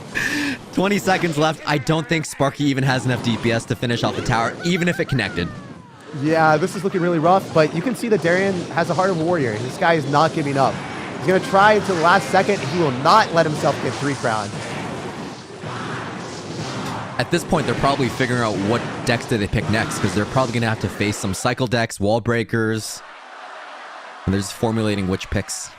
That's actually a really good point. If the game's over, you might just want to prolong it a little bit longer, just so you have a little bit more time to select your deck, just because, as you can see, it's instantly into the next game. Wow, they already knew. So Darian has showcased arrows. We'll have to wait and see if Future wants to maybe run like a Dark Goblin or an Evolved Firecracker, cards that he can really get more value out of if Darian doesn't get to use that spell. See Heal Spirit though, so I wonder what Darian's going to choose. That's an interesting card when you don't have Goblin Giant or Sparky available, unless you're running Sparky with Giant. I'm going to go on a whim and say 3 Musketeers. That would be one of the coolest picks. We haven't seen that all day today. I think that'd be really interesting just for fun. Zappies and Barbril, either going to be RG Graveyard or potentially Recruits again. Lumberjack and Heal Spirit. Darian's coming out with the spice, man. This is wacky. I love it, though. Skeleton King. So still going to go for the Graveyard or the RG route. Monk coming down with the Firecracker. Standoff. And how the Zappies aren't affected by the Monk's reflection. This is looking kind of spicy right now. It's nice to see the Monk constantly knock back the RG to prevent some damage there. But it seems like to me Darian's going to be running Ram Rider, or he's going to be running a Royal Hogs deck. But it's probably going to be Ram Rider here. Fireball comes down on the Mother Witch. The Inferno Dragon's locked on, OJ. Oh my, that was quick. I didn't even see what went on. The Monk died with the ability activated. The King Tower is activated. There's so much going on, and then the tower's already done. That's what happens when you let an Inferno Dragon lock on. There are a few things that are annoying in Clash Royale. Expo and Inferno Dragons are top 2, though. Those things are massive menaces. Darian knows how to tilt his opponent, and I think he's already getting it inside his head, because taking a tower before double elixir is a pretty dominant move. There is an Evolved Royal Giant now, though. Yeah, the Evolved Royal Giant will get slowed down by the Ram Rider, and the Lumberjack is not getting knocked back for a while. So each time the Royal Giant attacks, it knocks back the cards around it. And obviously, if it's not attacking, then Lumberjack's going to be able to get as much damage as it needs. So that was a beautiful Ram Rider usage, just to slow it down enough that the Evolution Royal Giant wasn't even evolved. Now we're going for a massive push. Mother Witch goes down, Inferno Dragon connects again? Yeah. Oh my goodness! I don't know if you saw, but one of the derpiest interactions was how the Mother Witch turned herself into a pig. The 3 crown comes down and Darian bounced the back. Monk's reflection, I love those. Yeah, it's gotta be. I completely missed that. Yeah, it died to a fireball, but the effect of the monk is able to reflect the effect of the Mother Witch directly back at it. So it's fun to be able to do that. So right now, even game, Darian ends up coming away with a 3 crown and takes everything back.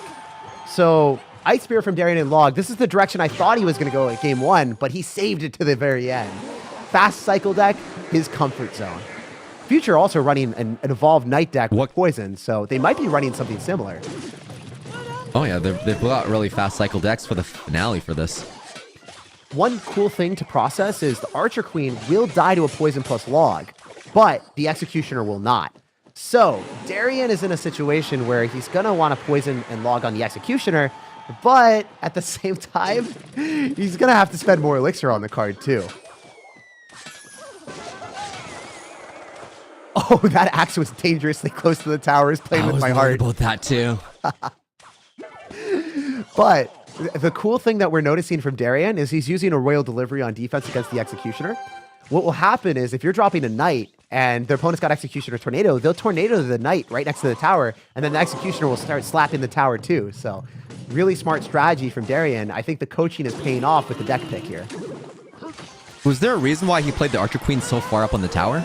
Or in the bridge? Doesn't want it to get poisoned. It's really, really scary to get it poisoned plus logged, because that's effectively a few hundred damage for free that the opponent can do for just like a -1 trade, because the Arch Queen's 5 elixir, your poison logs for 6, and you get damage on the tower. You'll take that all day because you can't get damage anywhere else in this game. It's going to be minor poison damage. So if your opponent can't really punish you that hard besides throwing a minor at the tower, they're going to try to spell cycle you as much as you can. So that's that makes a lot of sense. And then Future's on his Evolved Knight now. Yeah. Evolve Knight. What? Gonna try and make a big push. Is that Inferno Tower?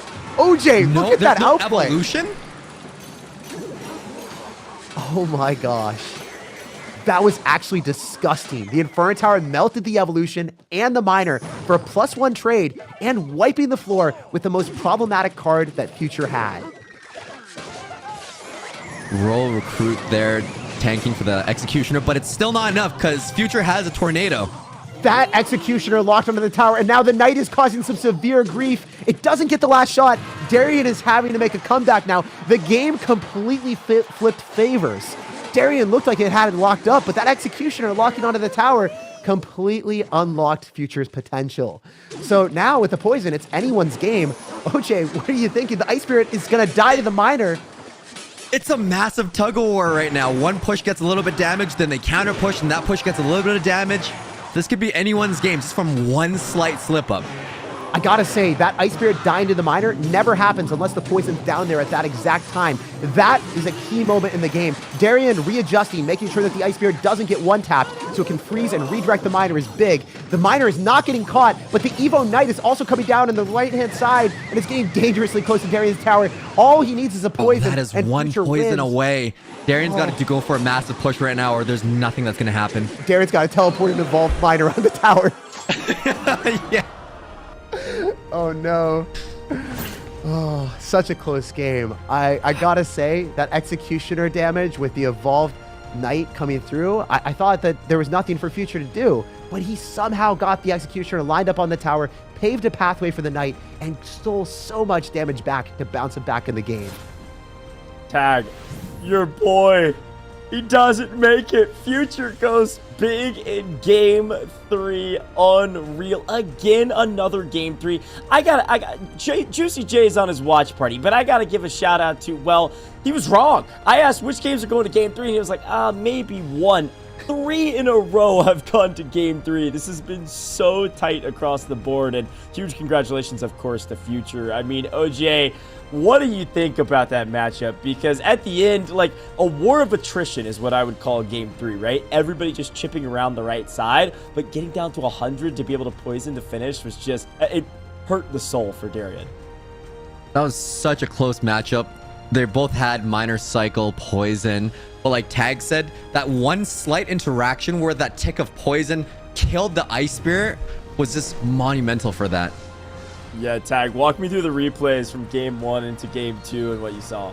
So game 1, Darian went in for a push at the start directly into an Inferno Dragon, Skeleton Dragons, and wasn't able to recover. Once you dedicate that amount of elixir at the start into something that your opponent's able to counter push, and then you have to deal with their cards afterward, and you don't have the right amount of anti-air, you're gonna get steamrolled. So it just didn't go in Darian's favor, and Future built an amazing counter push off of an opportunity that presented itself.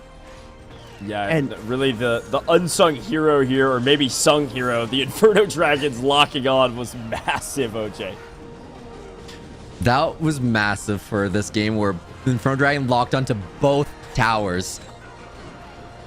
Yeah, a quick 3-star and 3 crown, and this tag was where I thought that Darian just had it in the bag, because that was such a dominating performance in game 2 that I thought game 3 had the momentum to potentially win it here, but a war of attrition, and here are those final moments, Tag. Yeah, so just talking about those last couple moments, the Ice Spirit dying, but most importantly, the Executioner and Knight getting the damage that they did earlier. Darian had a dominant display. He had everything lined up, but that Executioner connection is what cost him everything. And when you're down in a minor poison matchup and you're at a 300 or 400 damage deficit and you're both running the same thing, the game is completely locked up for Future then. There's no coming back. Exactly. Quick look at the stats here, and again, because of that 3 crown, of course, Darian had a ton of average tower damage, but obviously didn't win. Let's take a look at the bracket, gentlemen, because, well, one more to go. Congratulations again to Future. You have qualified for the grand final September 30th, 3 p.m. Central Time. You're not going to want to miss that live show. It's going to be a blast, but there is one more matchup. One more player is going to join the ranks of the other 7 to make the grand finals. It's going to be Katori versus Adam. OJ, one more match, Katori versus Adam. We're going straight into predictions because this is it. This is the final matchup. What do you think? Katori's gonna win. I'm putting all my money on it. Okay, we won't count that money, but I like it. Predictions, they've been decent today, so I trust you on that. I know Katori is a storied player. I think I'm probably on the same page. Tag, are we going for the underdog on this one, though? I mean, the underdogs come out on top at least one other time, and we've gotten to game 3 almost every single time. What are you thinking? I think we're going to game 3, but I do think that Katori, aka Baby Nate's Minor Poison, it's too strong. It scares me. I don't want to play against him, but I think I will play against him later on in the next stages. So wall Seeing breakers. a lot of wall breakers in these matchups. He's not able to defend that 2 elixir split push. It's just so devastating. Yeah, especially when you drop 5 elixir and you can't counter 2. It's not a good feeling. However, Baby Nate, Katori going in for that Inferno Tower, that thing doesn't counter push and swiftly evaded with the miner off to the side. So both of them not doing the trades that they would like to take.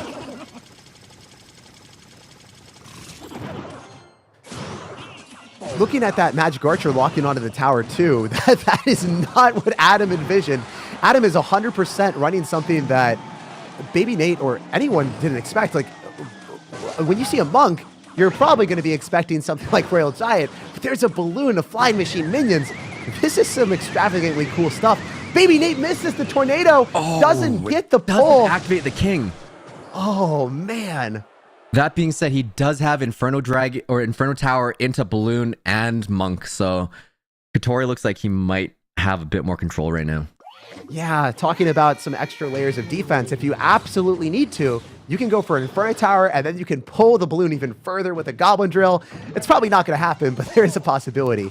The only issue that we have here is that flying machine protected by the Monk. If Adam plays it well, he might be able to keep that flying machine alive for a while. The King Tower activation comes through with the Tornado, and that is a really big play for Katori, being able to make sure that now he can finish off monks a little bit easier. The miners in the back, they're not going to get as much damage. Maybe he can start to ignore them more. It's almost like Katori knows that he only has expensive cards right now, so he's putting Spear Goblins on the bridge, splitting the wall breakers and everything, pulling them with the wall breakers. Wow. I think one might connect right here.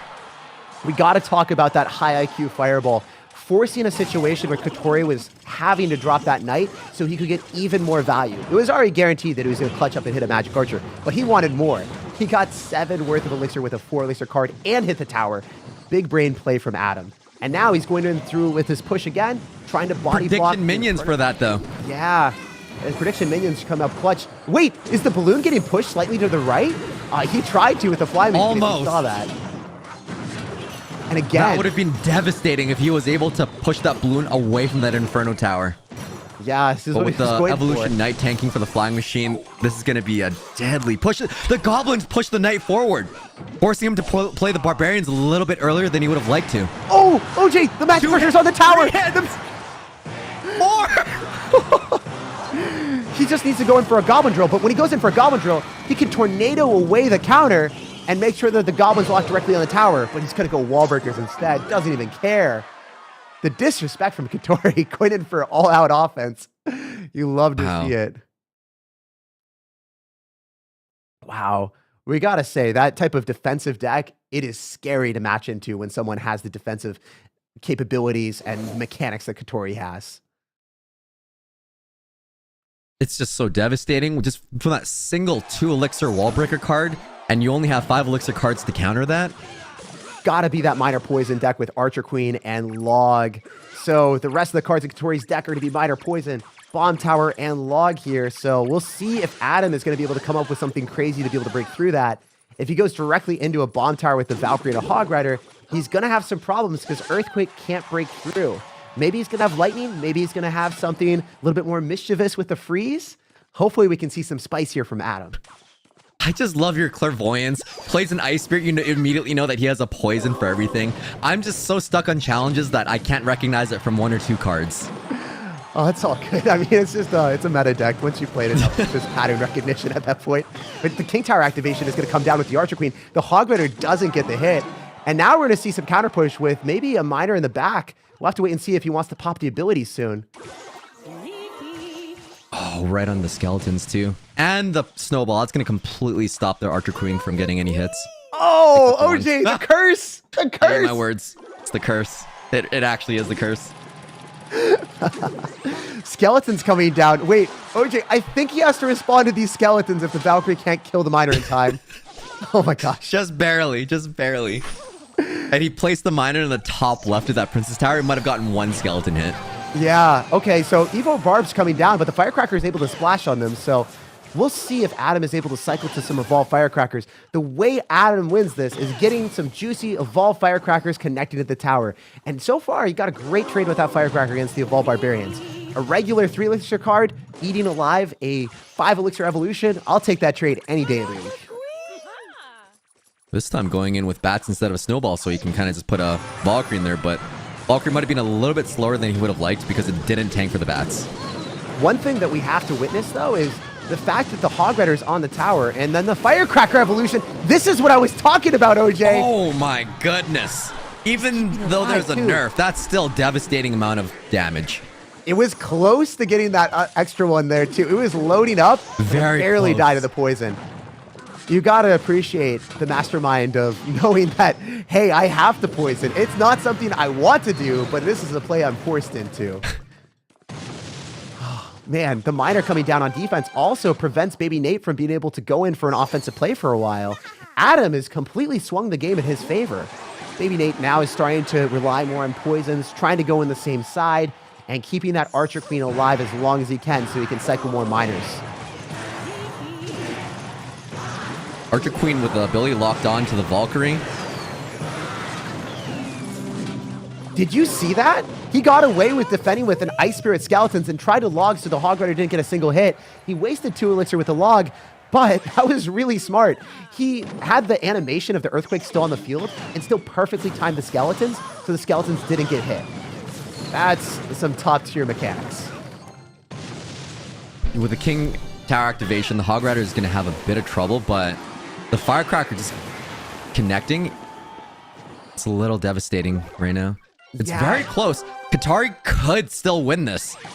The biggest thing right now that I'm looking at is Adam really wanted to have that Evolved Firecracker up close and personal at the river and not getting poisoned. He's going to have to wait a while to get back to that evolution, and that's going to cost him. One thing that we are also noticing is if you see the Valkyrie, it's slightly separated from the Hog Rider, so then he's giving himself more of a leeway, so then the Bomb Tower, if it comes down, it's not going to immediately splash on the Hog and the Valk. Looks like he's putting a lot of his miner in the back right now. So if Katori's going to mix that up a little bit, put it in a little more dangerous zone, maybe even in the middle center where it hits both towers. Yeah. Katori is getting a damage comeback slowly. The thing for Katori is he does more damage over time. Each one of his cards, his Miner and Poison, it does way more than an Earthquake Snowball. So if his Poison's doing like around 300 with the log, and this Earthquake's doing around 200 with the Snowball, eventually it's going to come back. He put down Skeletons in the dangerous spot, thinking Katori was going to do the high-risk spot, but he didn't.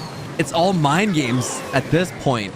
Yeah, he's trying to catch the Miner, but the Poison and Log are unavoidable. You can't reflect back that damage, and it's all closed out for Katori. 0 win, and we see Katori moving in as one of the 8 finalists for the Galaxy Battle Superverse for today.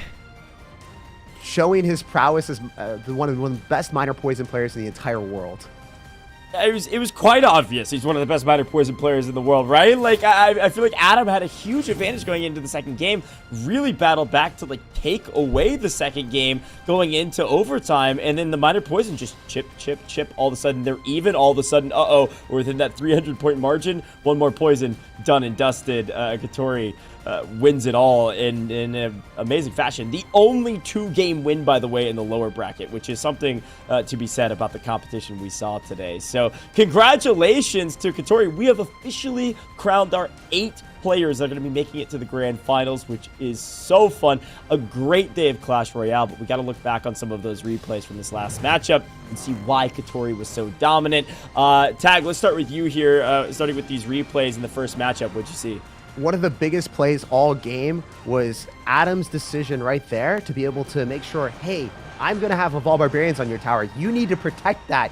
And then forcing out the Fireball, hitting 7 worth of Elixir, but it still wasn't enough. Katori had built a defensive deck that Adam just could not break through with multiple layers to stop the balloon.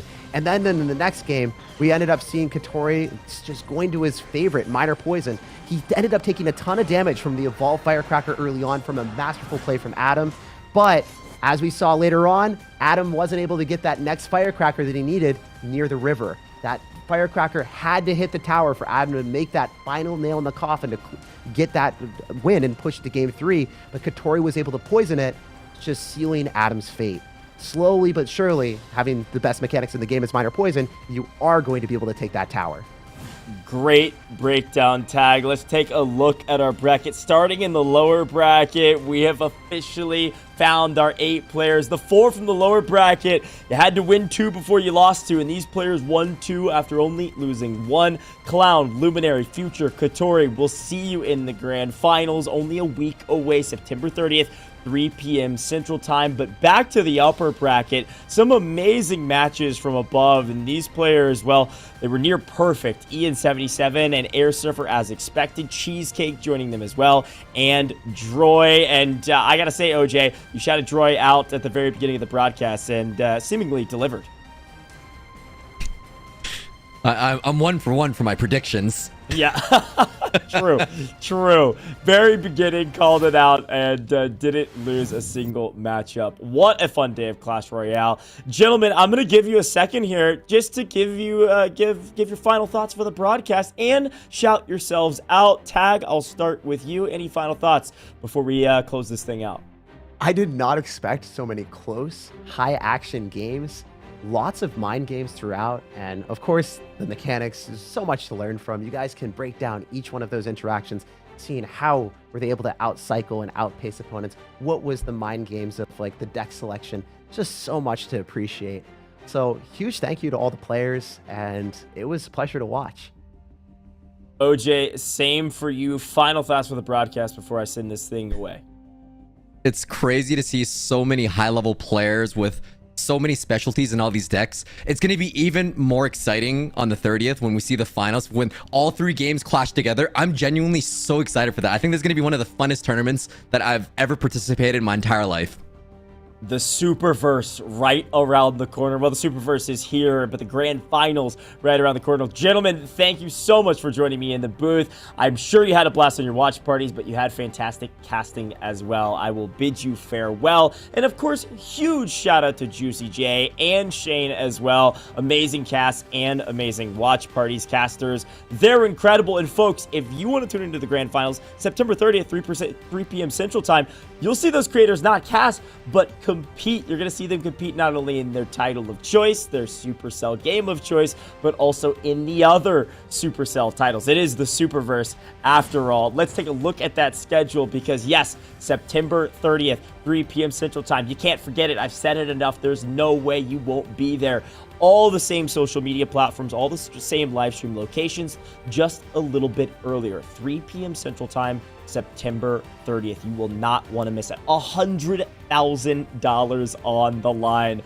What a fun way to finish off all the qualifiers. We saw Clash of Clans, we saw Brawl Stars, and then Clash Royale really finish things off in the best way possible. But folks, this is all made possible by the Samsung Galaxy Z Fold 5. I've talked about the foldableness of the Samsung Galaxy Z Fold 5, but I've also talked about that amazing 7.6-inch interior screen. But did you know that precision meets portability with S Pen capability on the Samsung Galaxy Z Fold 5? Have you seen those S Pens? They're incredible, and especially with the 7.6-inch screen, you can write directly on the Samsung Galaxy Z Fold 5, and there's a case you can go get with the Model Slim S Pen case, where the pen actually insets on the back. It is very, very cool. You want to go check that out. You can check it out with the command Galaxy Z Fold 5. You can also just head to the link in the description below, and I've been talking about Samsung Galaxy all day because they have a modicum of different products, and the Samsung Galaxy Tab S9 Plus is the other one we've been mentioning. Obviously, it's amazing, has an incredible screen, but your video chat game will also be next level with the high resolution ultra wide front camera, or you're going to feel even closer with the ultra crisp 12.4-inch display 3 featuring vision boosters. This thing's nuts. You gotta go check it out.